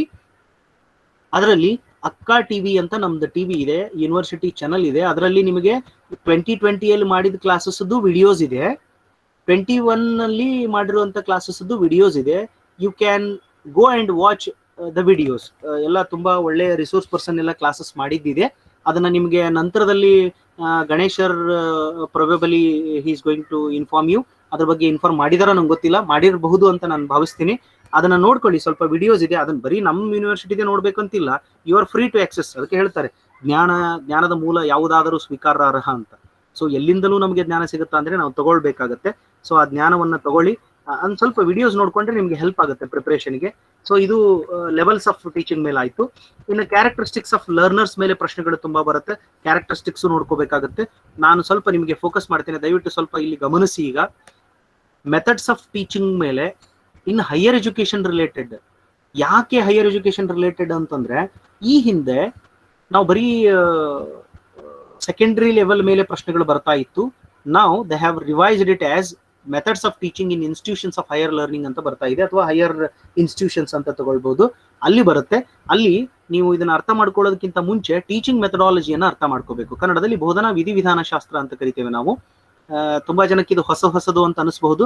ಹೊಸದೇನಿಲ್ಲ, ಇದು ತುಂಬಾ easy ಆಗಿರುತ್ತೆ. So there are 3 methodologies of teaching, basically major. We call them as pedagogy, andragogy and heterogogy.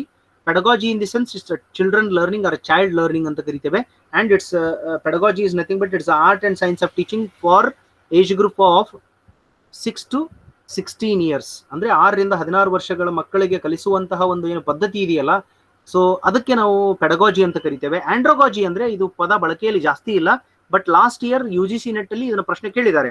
The ಆಂಡ್ರೋಗಾಜಿ is related to ಅಂತ ಹೇಳಿದ್ದಾರೆ. It's adult learning ಅಂತ ಕರಿತೀವಿ ನಾವು. ಅಂದ್ರೆ ನೀವೇನೀಗ ನೀವಿದಿರಲ್ಲ, ನೀವು ಓದ್ಕೋತಿದ್ದೀರಿ, ಡಿಗ್ರಿ ಓದೋದು, ಯೂನಿವರ್ಸಿಟಿ ಎಜುಕೇಶನ್ ಸಿಸ್ಟಮ್ ಅಲ್ಲಿ ಓದ್ತಿದಿರಲ್ಲ. So after pre university education ಅಂದ್ರೆ PUC ನಂತರ ಏನಿದೆಯಲ್ಲ, ಯೂನಿವರ್ಸಿಟಿ ಎಜುಕೇಶನ್ ಸಿಸ್ಟಮ್ನಾಗ ಓದೋದು ಏನಿದೆಯಲ್ಲ, that is ಆಂಡ್ರೋಗಾಜಿ.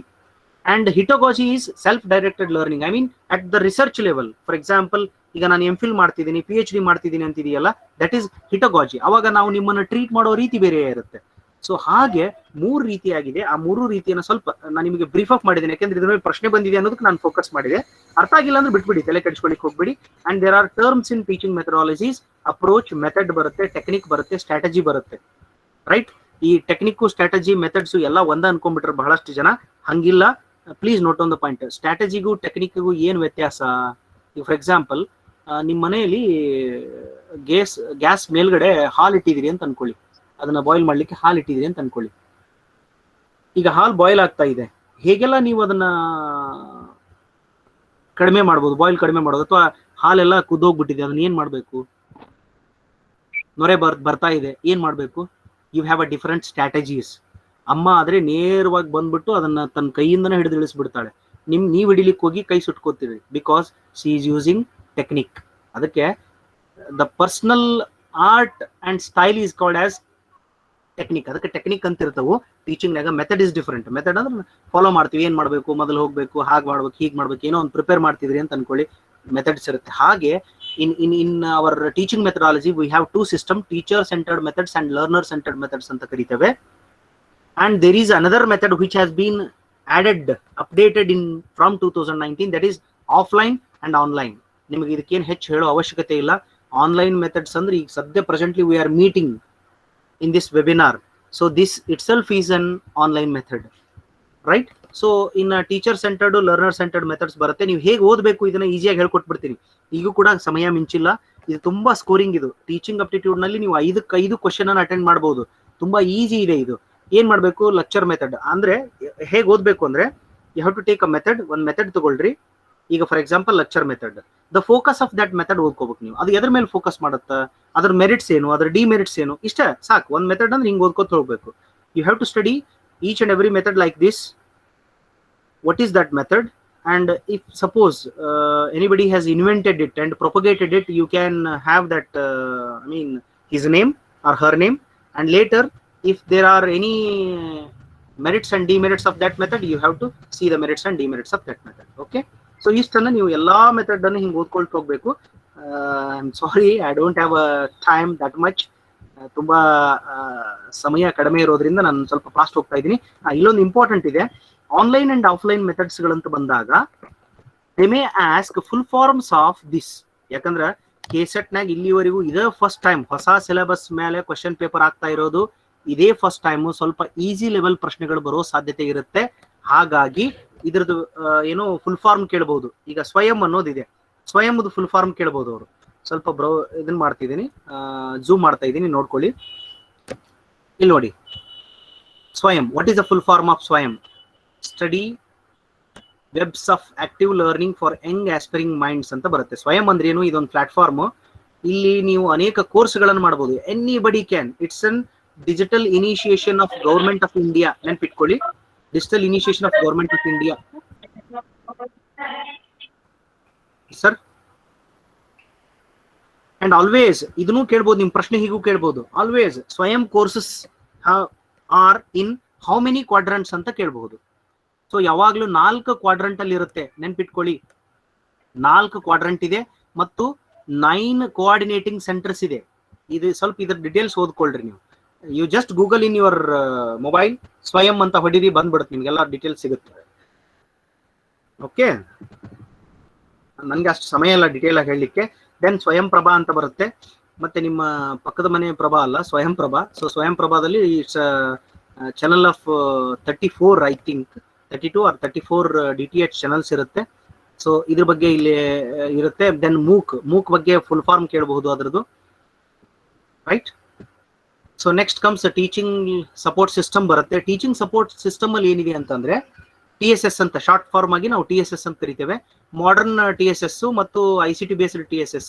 So previously they were called ಅಂದ್ರೆ visual aids, audio aids, audio visual aids. ಇದನ್ನ ನೀವು ನೋಡ್ಕೊಳ್ಬೇಕು.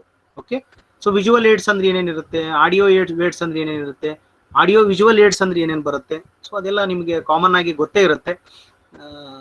So I hope you know it. So next, for example, I am using a globe. ಈಗ ನಾನು globe ತೋರಿಸ್ತೀನಿ ನಿಮಗೆಲ್ಲ. ನಿಮ್ಮ ಸ್ಕೂಲ್ ಡೇಸ್ ಅನ್ನ ನೆನ್ಪು ಮಾಡ್ಕೊಳ್ಳಿ. ನಿಮ್ಮ ಸೋಷಿಯಲ್ ಸೈನ್ಸ್ ಟೀಚರ್ ಬಂದ್ಬಿಟ್ಟು ನಿಮ್ಗೊಂದು ಗ್ಲೋಬ್ ತೋರಿಸ್ತಾ ಇದ್ರು. Globe is it which kind of material? Audio material, video material, or sorry audio material, visual material, or it's working model? Can anybody? Visual, sir. Yes, it's a visual. It doesn't work. No, sir. Yes, it's also working. Okay, let it be. So working ಮಾಡಲು ಹೌದು, ಅಲ್ಲಿ ಕೊಟ್ಟಿರುವಂತ option ಮೇಲೆ depend ಆಗುತ್ತೆ. So it's a visual, ಅದು ಕಣ್ಣಿಗೆ ಕಾಣಿಸುವಂತಹ ಒಂದು material. Okay, thank you. So evaluation system ಅಲ್ಲಿ ಏನ್ important? What is evaluation? So ಮೌಲ್ಯಮಾಪನ ಅಂದ್ರೆ ಏನು, ಅದು ಬಹಳ ಮುಖ್ಯ ಆಗುತ್ತೆ. ನಾನು ಡಿಟೇಲ್ ಆಗಿ ಹೋಗಲ್ಲ, ಬ್ರೀಫ್ ಮಾಡ್ತಾ ಇದ್ದೀನಿ ನಿಮಗೆ. ಇದೊಂದು ಸ್ವಲ್ಪ ನೋಡ್ಕೊಳ್ಬೇಕು ನೀವು. ಏನು ಫಾರ್ಮೇಟಿವ್ ಇವ್ಯಾಲ್ಯೂಯೇಷನ್ ಮತ್ತು ಸಮೇಟಿವ್ ಇವ್ಯಾಲ್ಯೂಯೇಷನ್ ಬಗ್ಗೆ ಗೊತ್ತಿರ್ಬೇಕು ನಿಮಗೆ. ಫಾರ್ ಎಕ್ಸಾಂಪಲ್, ಕನ್ನಡದಲ್ಲಿ ಇದನ್ನ ನಾವು ಹೇಳ್ತೇವೆ ಅಂದ್ರೆ, ಒಬ್ಬ ವಿದ್ಯಾರ್ಥಿಯನ್ನ ನಾವು ಕೊನೆಯಲ್ಲಿ, ವರ್ಷದ ಕೊನೆಯಲ್ಲಿ ಪರೀಕ್ಷಿಸೋದೇನಿದೆಯಲ್ಲ, that is summative. And at the frequently we are evaluating, that is called as formative evaluation. ಅಂದ್ರೆ ನೀವು ಏನೀಗ ಟೆಸ್ಟ್ ಮಾಡ್ತಿರ್ತಾರೆ, ನಿಮ್ಮಲ್ಲಿ ಇಂಟರ್ನಲ್ ಟೆಸ್ಟ್ ಅದು ಇದೆಲ್ಲ ಮಾಡ್ತಿರ್ತಾರಲ್ಲ, they are all formative evaluation. And summative evaluation is your semester examinations, term and examinations ಅಂತ ಕರಿತೀವಲ್ಲ ಅದು. ಇದ್ರ ಮೇಲೆ ಪ್ರಶ್ನೆ ಬಂದಿದೆ, ತುಂಬಾ ಕಡೆ ಬಂದಿದೆ ಈ ಪ್ರಶ್ನೆ, ಸ್ವಲ್ಪ ಇದನ್ನ ನೋಡ್ಕೊಳ್ಳಿ. Then comes diagnostic test. Diagnostic test ಅಂದ್ರೆ it's a test to diagnose what difficulty student has. ಒಬ್ಬ ವಿದ್ಯಾರ್ಥಿಗೆ ಯಾವ ತರದ ದೌರ್ಬಲ್ಯ ಇದೆ, ನ್ಯೂನ್ಯತೆ ಇದೆ. ಫಾರ್ ಎಕ್ಸಾಂಪಲ್, ನನಗೆ ದೌರ್ಬಲ್ಯ ಇರುತ್ತೆ. ಏನ್ ದೌರ್ಬಲ್ಯ ಇರುತ್ತೆ? ನನಗೆ ನಂಬರ್ಸ್ ಕಂಡ್ರೆ ಆಗಲ್ಲ, ನನ್ನ ದೌರ್ಭಾಗ್ಯ ಅದು.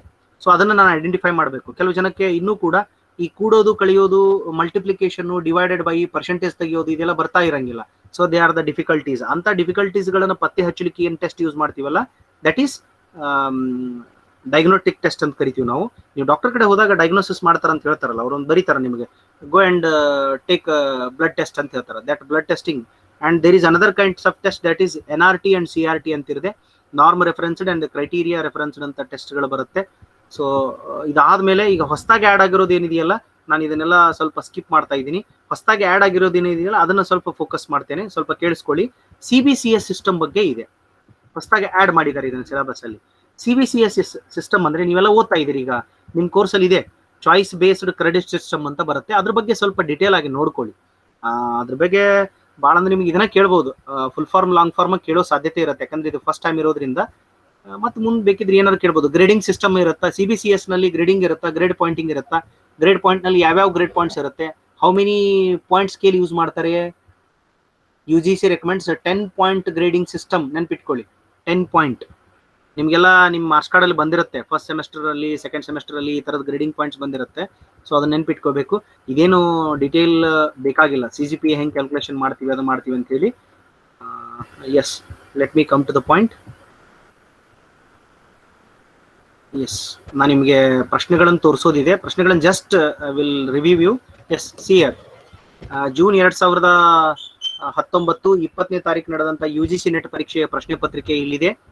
ಸೊ ಅಲ್ಲಿ ಕೊಡಲಾಗಿದೆ, ಪ್ರಶ್ನೆಗಳಿದೆ. ನೀವು ಪ್ರಶ್ನೆ ಪತ್ರಿಕೆಗಳನ್ನ ನೇರವಾಗಿ ನೋಡ್ಕೊಳ್ಬಹುದು. ಕನ್ನಡದಲ್ಲಿ ಸಿಗಲ್ಲ ನಿಮಗೆ, ಇಂಗ್ಲಿಷ್ ನಲ್ಲಿ ಸಿಕ್ಕುತ್ತೆ. ಓಕೆ, ಸೊ ಹೇಳಿದ್ನಲ್ಲ 44 question papers we have. I will show where you have to go and where you have to download. ಅದನ್ನು ತೋರಿಸ್ತೇನೆ, ಬೇಕಿದ್ರೆ ನೀವು ನೋಡ್ಕೊಳ್ಬಹುದು.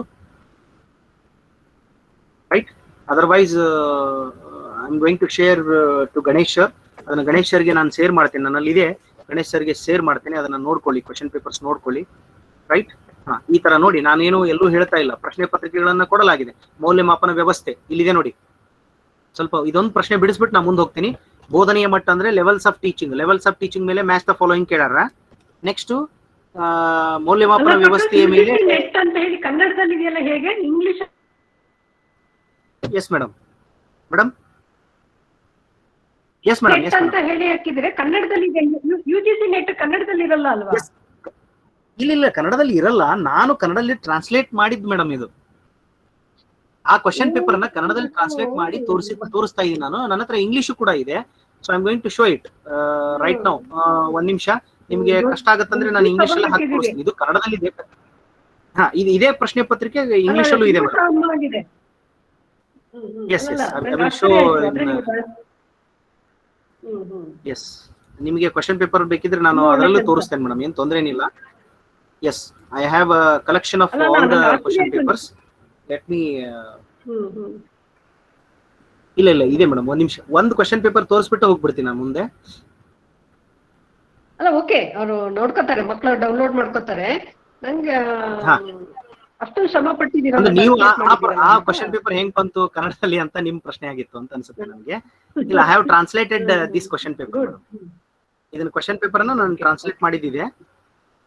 ಎಸ್, ಅನುಕೂಲ ಆಗ್ಲಿ ಅನ್ನೋ ಕಾರಣಕ್ಕಾಗಿ ನಾನು ಟ್ರಾನ್ಸ್ಲೇಟ್ ಮಾಡಿದ್ದಿದೆ ಮೇಡಮ್. ಇದು actually I wrote a book for UGC first paper. In that paper I have translated all the question papers for the convenience of the students. Okay, so this is the question paper pattern that we have. See here, these are the question papers. ಇದೆಲ್ಲ question papers ನಿಮ್ಗೆ ಎದುರುಗಡೆ ಕಾಣಿಸ್ತಾ ಇದೆ. English ಅಲ್ಲಿ ಇದೆ, ನಾನು ಲಾಸ್ಟಿಗೆ ತೋರಿಸ್ತೇನೆ. ಈಗ ಮತ್ತೆ ಡಿಸ್ಟರ್ಬೆನ್ಸ್ ಆಗ್ಬಿಡುತ್ತೆ. So I will show at the last ನಿಮ್ಗೆ ನೀಟಾಗಿ ನಾನು ಕ್ವಶನ್ ಪೇಪರ್ಸ್ ಗಳನ್ನು ಕೂಡ ತೋರಿಸ್ತೇನೆ. ಎಲ್ಲ ಇಂಗ್ಲಿಷ್ ಅಲ್ಲೂ ಇದೆ, ಡೌನ್ಲೋಡ್ ಮಾಡಿದ್ದಿದೆ. I will share with Ganesh ji. So Ganesh ಸರ್ಗೆ ನಾನು ಶೇರ್ ಮಾಡ್ತೇನೆ, ಬೇಕಿದ್ರೆ ಆ ಪ್ರಶ್ನೆ ಪತ್ರಿಕೆಗಳು ನಿಮ್ಗೆ ಬೇಕಂದ್ರೆ. ಯಾಕಂದ್ರೆ ನೀವೆಲ್ಲ ಹುಡುಕೋದ್ ಕೂತ್ಕೊಂಡ್ರೆ ಈಗ ಸಮಯ ಅಷ್ಟಿಲ್ಲ.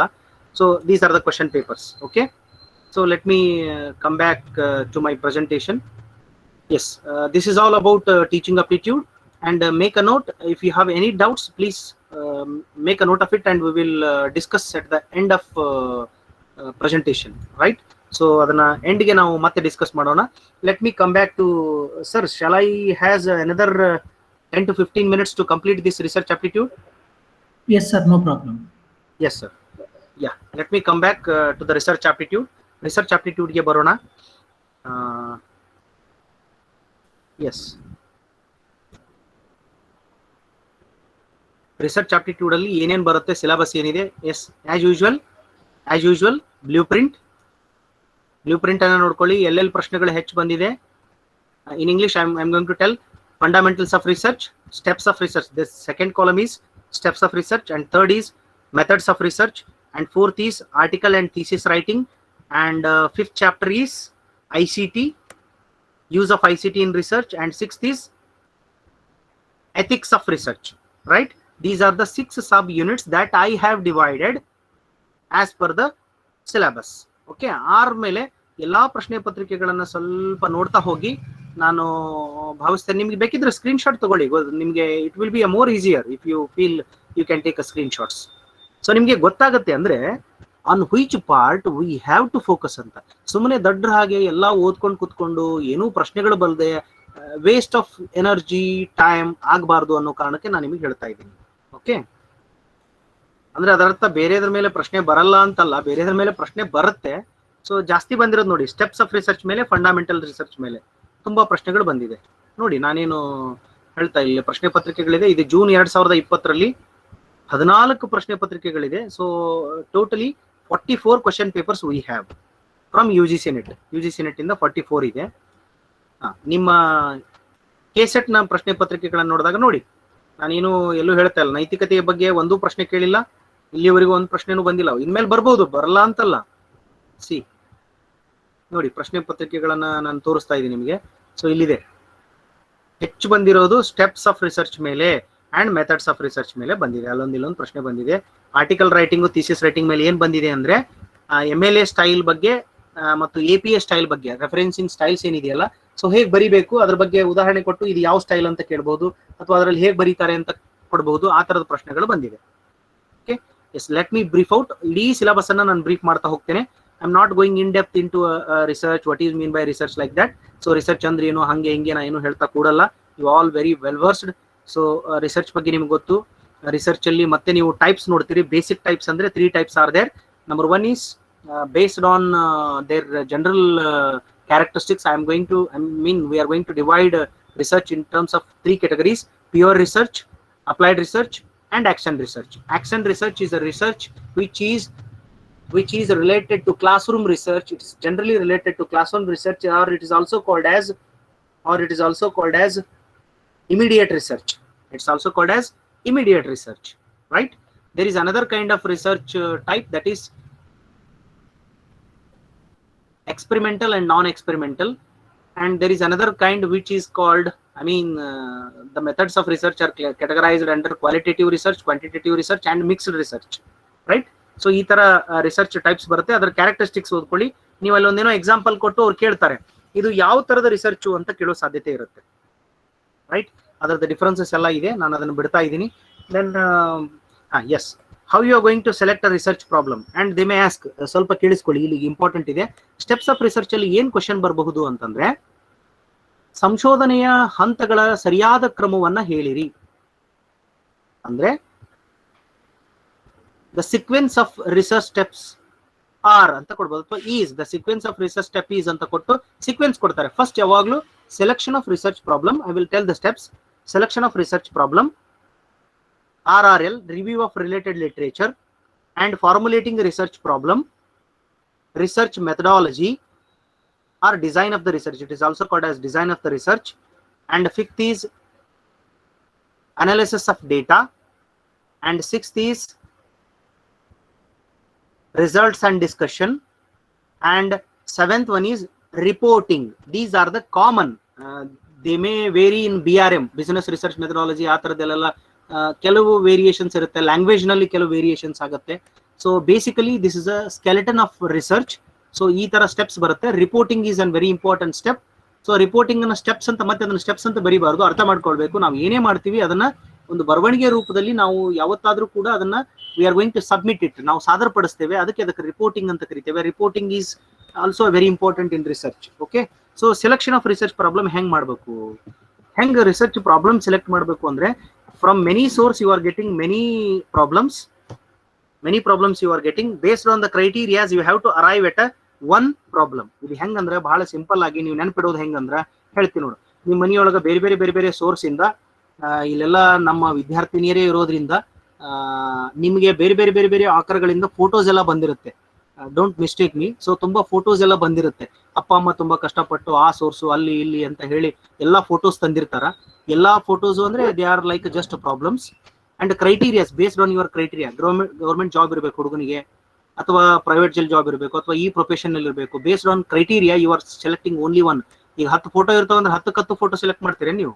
You can't select among many, you have to select one. This is a trick of selection of research problem. Okay, simply I have given brief idea. ನೀವು ಇದನ್ನ ಎಕ್ಸಾಂಪಲ್ ನೆನ್ಪಿಟ್ಕೊಂಡ್ರೆ ನಿಮ್ಮ ಇಡೀ ಇದನ್ನೇ research process, selection of research problem ನೆನಪಿರುತ್ತೆ. Review of related literature ಬಂದಾಗ primary sources and secondary sources ಅಂತ ಕರಿತೇವೆ. ಕನ್ನಡದಲ್ಲಿ ಅನುಷಂಗಿಕ ಅಥವಾ ಮಾಧ್ಯಮಿಕ ಆಕರಗಳು ಅಂತ ಕರಿತೇವೆ. ಪ್ರೈಮರಿ ಸೋರ್ಸಸ್ ಯಾವುವು ಕೇಳ್ತಾರೆ. What are the primary sources which is not primary source among the following ಅಂತ ಕೇಳ್ತಾರೆ. ಈ ಕೆಳಗಿನವುಗಳಲ್ಲಿ ಯಾವುದು ಪ್ರೈಮರಿ ಸೋರ್ಸ್ ಅಲ್ಲ ಅಂತ ಕೇಳಬಹುದು. The original author books and manuals ಅಂತ ಕರಿತೇವೆ, ಡೈರೀಸ್ ಅಂತ ಏನ್ ಕರಿತೇವೆ, ಆಮೇಲೆ ನಿಮ್ಮ ರಿಸರ್ಚ್ ವರ್ಕ್ಸ್, ಪ್ರಾಜೆಕ್ಟ್ ವರ್ಕ್ ಅಂತ ಏನ್ ಕರಿತೀರಲ್ಲ, ಆಮೇಲೆ ಗೌರ್ಮೆಂಟ್ ಪಬ್ಲಿಕೇಶನ್ಸ್ ಅಂತ ಕರಿತೀವಲ್ಲ, they are all primary sources. Secondary sources ಅಂದ್ರೇನು? Based on the opinion of primary sources we are going to frame it, that is called as secondary sources ಅಂತ ಕರಿತೀವಿ ನಾವು. Next comes formulating or defining research problem. There you have a many steps, sub steps ಇದೆ. Framing of title ಬರುತ್ತೆ, identification of variables ಬರುತ್ತೆ, framing of objectives ಬರುತ್ತೆ, framing of hypothesis ಬರುತ್ತೆ, operational definitions of the terms ಬರುತ್ತೆ. ಸ್ವಲ್ಪ ನಾನು ನಿಮಗೆ ಒಂದು ಫೋಕಸ್ ಮಾಡೋದಿದೆ. ಏನ್ ಫೋಕಸ್ ಮಾಡಬೇಕು ಅಂತಂದ್ರೆ ವೇರಿಯೇಬಲ್ಸ್ ಬಗ್ಗೆ ನಿಮಗೆ ಕೇಳ್ತಾರೆ. ಐವಿ ಅಂತ ಕರಿತೇವೆ, IV and DV. DV is dependent variable, IV is independent variable. ಯಾವಾಗ್ಲೂ ಡಿಪೆಂಡೆಂಟ್ ಇಂಡಿಪೆಂಡೆಂಟ್ ವೇರಿಯೇಬಲ್ ಮೇಲೆ ಇಂಡಿಪೆಂಡೆಂಟ್ ವೇರಿಯೇಬಲ್ ಮೇಲೆ ಡಿಪೆಂಡ್ ಆಗಿರುತ್ತೆ. For example, I will give an example. ಈಗ I am teaching research aptitude. ನಾನು ನಿಮಗೆ ಕಲಿಸ್ತಾ ಇದ್ದೀನಿ. ಯಾರು ಡಿಪೆಂಡೆಂಟ್ ಯಾರು ಇಂಡಿಪೆಂಡೆಂಟ್ ಇದರಲ್ಲಿ? Who is the dependent and who is the independent? Who is making influence on others is IV. ಯಾರು ಇನ್ನೊಬ್ಬರ ಮೇಲೆ ಪ್ರಭಾವ ಬೀರ್ತಾ ಇರ್ತಾರಲ್ಲ, ಐ ಮೀನ್ ನಾನು ನಿಮ್ಮ ಮೇಲೆ ಪ್ರಭಾವ ಬೀರಕತ್ತೀನಿ ಈಗ, that is called as independent variable. ನಾನು ಇಂಡಿಪೆಂಡೆಂಟ್ ವೇರಿಯೇಬಲ್, ನೀವು ಪ್ರಭಾವಕ್ಕೆ ಒಳಗಾಗ್ತಿದ್ದೀರಿ. Influenced by me, infected by me, that is you people are dependent on me. That's what you are called dependent variable. Intervening variable ಅಂದ್ರೆ ಏನು? ಈಗ internet connection ಏನೋ ತೊಂದರೆ ಆಯ್ತು ಅಥವಾ ಸ್ಕ್ರೀನ್ ಶೇರ್ ಆಗ್ಲಿಲ್ಲ, these are intervening variables, right? So ಇಷ್ಟು example ನೆನ್ಪಿಟ್ಕೊಳ್ರಿ. ನಾನು ಇರೋ ಕಡಿಮೆ ಸಮಯದಲ್ಲಿ ನಾನು ಉದಾಹರಣೆಗಳನ್ನು ಕೊಟ್ಟು ಹೇಳ್ತಾ ಇದ್ದೀನಿ ಅಷ್ಟೇ. ಸೊ ಎಕ್ಸಾಮ್ಗೆ ಏನ್ ಕೇಳ್ತಾ ಇದ್ದಾರೆ ಅದ್ರ ಮೇಲೆ ಫೋಕಸ್ ಮಾಡ್ತಾ ಇದ್ದೀನಿ ನಾನು. ಆಮೇಲೆ objectives are always framed on 2 bases. Either they are in the form of question or in the form of statement. Next comes hypothesis. Hypothesis barutte. Hypothesis are nothing but they are tentative solutions, right? They are tentative solutions. Adar bagge nimage tumba helirtare. Types of hypothesis barutte. Null hypothesis barutte, research hypothesis barutte. Null hypothesis is also known as no difference hypothesis, or it is also called as statistical hypothesis antanu kuda kariteve ನಾವು. H0 ನಿಂದ ಇದನ್ನ ಮಾಡ್ತೇವೆ, represent ಮಾಡ್ತೇವೆ. Yes, there is another important thing. ಇಲ್ಲೊಂದು ಸೂತ್ರ ಇದೆ, ನೆನ್ಪಿಟ್ಕೊಳ್ಳಿ. ಇದನ್ನ ದಯವಿಟ್ಟು ಸ್ಕ್ರೀನ್ ಶಾಟ್ ಮಾಡ್ಕೊಂಡ್ಬಿಡಿ. ಇದನ್ನ ಎರರ್ಸ್ ಬಗ್ಗೆ ಕೇಳ್ತಾರೆ, alpha error and beta error, and they are also called as type 1 error and type 2 error. While making decisions in research, what happening research ಅಲ್ಲಿ ಏನಾಗುತ್ತೆ, we always cell either we are going to accept research hypothesis, I mean null hypothesis, or we are going to reject the hypothesis. ಅಂದ್ರೆ ನಾವು ಏನು ಪ್ರಾಕಲ್ಪನೆಗಳನ್ನು ಮಾಡ್ಕೊಂಡಿರ್ತೇವೆ, ಊಹೆಗಳನ್ನು ಮಾಡ್ಕೊಂಡಿರ್ತೇವೆ, so ಆ ಊಹೆಗಳು ಸರಿಯೋ ತಪ್ಪು, ನಾವು ಅದನ್ನ ಸ್ವೀಕರಿಸ್ತೇವೆ ತಿರಸ್ಕಾರ ಮಾಡ್ತೇವೆ ಅನ್ನೋದೇ ರಿಸರ್ಚ್. ಸೊ ಹಾಗೆ ಮಾಡುವಾಗ as we are all human being, so we are committing mistakes. So those mistakes or errors are called as alpha error and beta error. ಕೇಳಿದಾರೆ ಇದನ್ನ ಪ್ರಶ್ನೆ, ಅದಕ್ಕೆ ನಾನೊಂದು ಸೂತ್ರ ಕಂಡು ಹಿಡಿದಿದ್ದೀನಿ. That is TR1 FA2. If true null hypothesis is rejected, that is type 1 error. If false hypothesis is accepted, type 2 error. ನಾನು ಇದಕ್ಕೊಂದು example ಕೊಡ್ತೀನಿ. ಈಗ ನನ್ನನ್ನು ಕೋರ್ಟ್ ನಲ್ಲಿ ಕರ್ಕೊಂಡು ಹೋಗಿ ನಿಲ್ಲಿಸಿದ್ದಾರೆ. ನಾನು ಒಂದು ಮರ್ಡರ್ ಮಾಡಿದ್ದೀನಿ, ನನ್ನ ಕೋರ್ಟ್ ಅಲ್ಲಿ ಕರ್ಕೊಂಡು ಹೋಗಿ ನಿಲ್ಲಿಸಿದ್ದಾರೆ. ನಾನು ಮರ್ಡರ್ ಮಾಡಿದ್ ನಿಜ, ಆದ್ರೆ ನಾನು ಮರ್ಡರ್ ಮಾಡಿದ್ದೀನಿ, ನನ್ನನ್ನ ಇವ್ರು ಮರ್ಡರ್ ಮಾಡಿಲ್ಲ ಅಂತ ರಿಲೀಸ್ ಮಾಡ್ತಾರೆ, ಕೋರ್ಟಿಂದ ರಿಲೀಸ್ ಮಾಡ್ತಾರೆ. ಸೊ ಅದು ಕೂಡ ಎರರೇ. ನಾನು ತಪ್ಪೇ ಮಾಡಿಲ್ಲ, ನಾನು ಸುಮ್ಮನೆ ಹೋಗಿ ನಿಂತ್ಕೊಂಡಿದ್ದೀನಿ, ನಾನು ಏನೂ ಮಾಡೇ ಇಲ್ಲ, ತಪ್ಪೇ ಮಾಡಿಲ್ಲ. ತಪ್ಪು ಮಾಡದೇ ಇದ್ರೂ ಕೂಡ ನನ್ನನ್ನ ಶಿಕ್ಷಿಸ್ತಾರೆ, ಯು ಆರ್ ವಿಕ್ಟಿಮ್ ಅಂತ ನನಗೆ ಹೇಳ್ತಾರೆ. So that is called as, that is also type of error. ಅಂದ್ರೆ ಫಾಲ್ಸ್ ಅಕ್ಸೆಪ್ಟೆಡ್ ಇದ್ರೂ ಕೂಡ ಎರರೇ, ಟ್ರೂ ರಿಜೆಕ್ಟ್ ಆದ್ರೂ ಕೂಡ ಎರರೇ. True null hypothesis is rejected, that is called type 1 error. If false hypothesis is accepted, that is called as type 2 error. ಇದು easy ಸೂತ್ರ, ಇದು ನೆನ್ಪಿಟ್ಕೊಂಡ್ರೆ ಟೈಪ್ 1 ಅಂದ್ರೆ ಅಲ್ಫಾ, ಟೈಪ್ 2 ಅಂದ್ರೆ ಬೀಟಾ. ಕೇಳಿದಾರೆ ಇದನ್ನ ಕೇಳಬಹುದು, ನೆನ್ಪಿಟ್ಕೊಳ್ಳಿ. TR1 FA2 ಸೂತ್ರ. True rejected type 1, false accepted type 2. ಈಗ ನೀವು ಅಡ್ಮಿಷನ್, ಫಾರ್ ಎಕ್ಸಾಂಪಲ್, ನೀವು ಮೆರಿಟೋರಿಯಸ್ ಸ್ಟೂಡೆಂಟ್ ಇದೀರಿ, ಆದ್ರೂ ನಿಮ್ಗೆ ಅಡ್ಮಿಷನ್ ಕೊಟ್ಟಿಲ್ಲ, ರಿಜೆಕ್ಟ್ ಮಾಡ್ಯಾರ. ಯಾರೋ ಇನ್ಫ್ಲೂಯೆನ್ಷಿಯಲ್ ಕ್ಯಾಂಡಿಡೇಟ್ ಅದಾರ, ಅವ್ರಿಗೆ ಒಟ್ಟ ಏನು ಕ್ವಾಲಿಟಿ ಇಲ್ಲ, ಆದ್ರೂ ಕೂಡ they have got admitted. That is also wrong. This is called as type 1 error, type 2 error. ನೀವು ನೆನ್ಪಿಡ್ಲಿಕ್ಕೆ ಇವು, ಮತ್ತೆ ನೀವು ನಾಳೆ ಈ ಎಕ್ಸಾಂಪಲ್ ಬರೀಬಾರ್ದು, ಅಥವಾ ಈ ಎಕ್ಸಾಂಪಲ್ ನೆನ್ಪಿಟ್ಕೊಳ್ಳಿಕ್ಕೆ ನಾನು ಹೇಳಿರೋದು. Okay, right. ದೆನ್ ಸ್ಯಾಂಪಲಿಂಗ್ ಬಗ್ಗೆ ಬಹಳ ಮುಖ್ಯ. ಸ್ಯಾಂಪಲ್ ನಲ್ಲಿ ನಿಮಗೆ ಫೈನೈಟ್ ಇನ್ಫೈನೈಟ್ ಸ್ಯಾಂಪಲ್ಸ್ ಬರುತ್ತೆ, ಅದ್ರ ಮೇಲೂ ಕೂಡ ಪ್ರಶ್ನೆಗಳು ಬರಬಹುದು. ಬಹಳ ಮುಖ್ಯ. ಇಲ್ಲೊಂದು ಚಾರ್ಟ್ ತೋರಿಸ್ತೀನಿ ನಾನು ನಿಮಗೆ, ಈ ಚಾರ್ಟ್ ನೆನ್ಪಿಟ್ಕೊಳ್ಳಿ. ಇದ್ರ ಮೇಲೆ ಆಮೇಲೆ ಲಾರ್ಜ್ ಸ್ಯಾಂಪಲ್ ಮತ್ತೆ small sample. If the sample is more than 30, that is called a larger sample. If it is 30 and below 30, that is called small sample. ಇದೊಂದು ನೆನ್ಪಿಟ್ಕೊಳ್ಳಿ. ಈ ಚಾರ್ಟ್ ನೆನ್ಪಿಟ್ಕೊಂಡ್ಬಿಡಿ. This will carry 2 marks. ಇದು ನಿಮಗೆ 2 marks ಕೊಡುತ್ತೆ. Probability sampling technique and non probability sampling technique. ಇದ್ರದ್ದು ಹೆಂಗ್ ಕೇಳ್ತಾನಂದ್ರೆ ಪ್ರತಿ ವರ್ಷ ಇದ್ರ ಮೇಲೆ ಒಂದು ಪ್ರಶ್ನೆ ಇರುತ್ತೆ ಸ್ಯಾಂಪ್ಲಿಂಗ್ ಮೇಲೆ. ಪ್ರೊಬ್ಯಾಬಿಲಿಟಿ ಸ್ಯಾಂಪ್ಲಿಂಗ್ ಅಂದ್ರೆ ಏನು, ಪ್ರೊಬ್ಯಾಬಿಲಿಟಿ ಸ್ಯಾಂಪ್ಲಿಂಗ್ ಯಾವಾಗ ಆಗುತ್ತೆ. ಸೊ ಪ್ರೊಬ್ಯಾಬಿಲಿಟಿ ಸ್ಯಾಂಪ್ಲಿಂಗ್ ನಲ್ಲಿ ಏನೇನು ಬರುತ್ತೆ, ಸಿಂಪಲ್ ರ್ಯಾಂಡಮ್ ಸ್ಯಾಂಪ್ಲಿಂಗ್ ಟೆಕ್ನಿಕ್, ನೀವು ಬೇಕಿದ್ರೆ ಇಂಗ್ಲಿಷ್ ಅಲ್ಲಿ ಬರ್ಕೊಳ್ಳಿ, simple random sampling technique, systematic sampling technique, stratified random sampling technique, cluster sampling, multi stage sampling. These are the PST. ಇದನ್ನ ಒಂದು ನೆನ್ಪಿಟ್ಕೋರಿ, ಇದು ಕಾಂಟ್ರವರ್ಸಿ ಇದ್ದಾಗ ಯಾವಾಗ್ಲೂ ಒಂದು ಟೆಕ್ನಿಕ್ ನೆನ್ಪಿಟ್ಕೋರಿ. ಕಾಂಟ್ರವರ್ಸಿ ಇದ್ದಾಗ ಎರಡು ನೆನ್ಪಿಡಬಾರ್ದು, ಯಾವಾಗ್ಲೂ ಒಂದು ನೆನ್ಪಿಟ್ಕೊಂಡ್ಬಿಡ್ಬೇಕು. ಇದು ಬಹಳ ಜನ ಇದನ್ನ ಹೋಗಿ ಅದಕ್ಕೆ ಅದನ್ನ ಹೋಗಿ ಇದಕ್ಕೆ ನಾಳೆ ಏನ್ ಕೇಳ್ತಾರ, which is not a probability sampling technique among the following ಅಂತ ಕೊಡ್ತಾನ. ಈ ಕೆಳಗಿನವುಗಳಲ್ಲಿ ಯಾವುದು ಸಂಭವನೀಯ ಪ್ರತಿಚಯನ ತಂತ್ರವಲ್ಲ ಅಂದಿರ್ತಾನ. ಅಲ್ಲಿ ಏನ್ ಕೊಟ್ಟಿರ್ತಾನ, ಇವನ ಎಲ್ಲ ಕೊಟ್ಟು ಲಾಸ್ಟ್ ಒಂದು ಪರ್ಪಸಿವ್ ಸ್ಯಾಂಪ್ಲಿಂಗ್ ಟೆಕ್ನಿಕ್ ಅಂತ ಕೊಟ್ಬಿಟ್ಟಿರ್ತಾನ. That is a non probability sampling technique. ಅದಕ್ಕೆ ನೀವು ಈ ಚಾರ್ಟ್ ನೆನ್ಪಿಟ್ಕೊಂಡ್ರ 2 ಮಾರ್ಕ್ಸ್ ಸಿಗೋದ್ರಲ್ಲಿ ಡೌಟ್ ಇಲ್ಲ. ಕೇಳ್ತಾರೆ ಇದ್ರ ಮೇಲೆ ಡೆಫಿನೆಟ್ಲಿ. ಈ ಪ್ರಶ್ನೆ ಸ್ಯಾಂಪಲ್ ಮೇಲೆ ಏನಾರು ಪ್ರಶ್ನೆ ಹಾಕಿದ್ರೆ ಇದ್ರ ಮೇಲೆ ಹಾಕ್ತಾರೆ. Probability sampling techniques, non probability sampling techniques. 2ರಾಗ 1 ನೆನ್ಪಿಟ್ಕೋರಿ ಅಂದ್ರೆ ಈಸಿ ರಿಮೆಂಬರಿಂಗ್ ಹೇಳಕತ್ತೀನಿ ನಾನು. ಅಂದ್ರೆ ಉಳಿದಿದ್ವೆಲ್ಲ ಅಲ್ಲೇ ಬರ್ತಾವ, ಆ ಕಡೆನ ಬರ್ತಾವ. ಈಗ for example snowball sampling technique ಅಂತ ಐತಿ. Snowball sampling technique is what? It's a non probability sampling technique. ಪರ್ಪಸಿವ್ sampling technique, quota sampling technique, accidental or incidental sampling technique, they are all falls under NPST, non probability sampling techniques. Okay, right. ಯಾವಾಗ use ಮಾಡ್ತೀವಿ ಇದು ಬಹಳ ಮುಖ್ಯ. ಬಹಳ ಜನಕ್ಕೆ ಇದಕ್ಕೆ importance ಕೊಡೋದಿಲ್ಲ. when we are using this kind of methods, ಯಾವಾಗ ನಾವು probability ಯೂಸ್ ಮಾಡ್ತೀವಿ, when we don't know and we don't have an idea about the sample, I mean population ಬಗ್ಗೆ ಸರಿಯಾಗಿ ಐಡಿಯಾ ಇಲ್ಲದೆ ಇದ್ದಾಗ, ಅದಕ್ಕೊಂದು ಫ್ರೇಮ್ ಇಲ್ಲದೆ ಇದ್ದಾಗ, ಆಮೇಲೆ ಜಾಸ್ತಿ ನಮ್ಗೆ ಫೀಲ್ಡ್ ವರ್ಕ್ ಇತ್ತು ಅಂತ ಅನ್ಕೊಳ್ರಿ. ಈಗ ಫಾರ್ ಎಕ್ಸಾಂಪಲ್ ವುಮೆನ್ ಸ್ಟಡೀಸ್ ನಲ್ಲಿ ನಾವು ಜಾಸ್ತಿ ಫೀಲ್ಡ್ ವರ್ಕ್ ಯೂಸ್ ಮಾಡ್ತೀವಿ, ಫೀಲ್ಡ್ಗೆ ಹೋಗಿ ಕೇಳ್ತೀವಿ.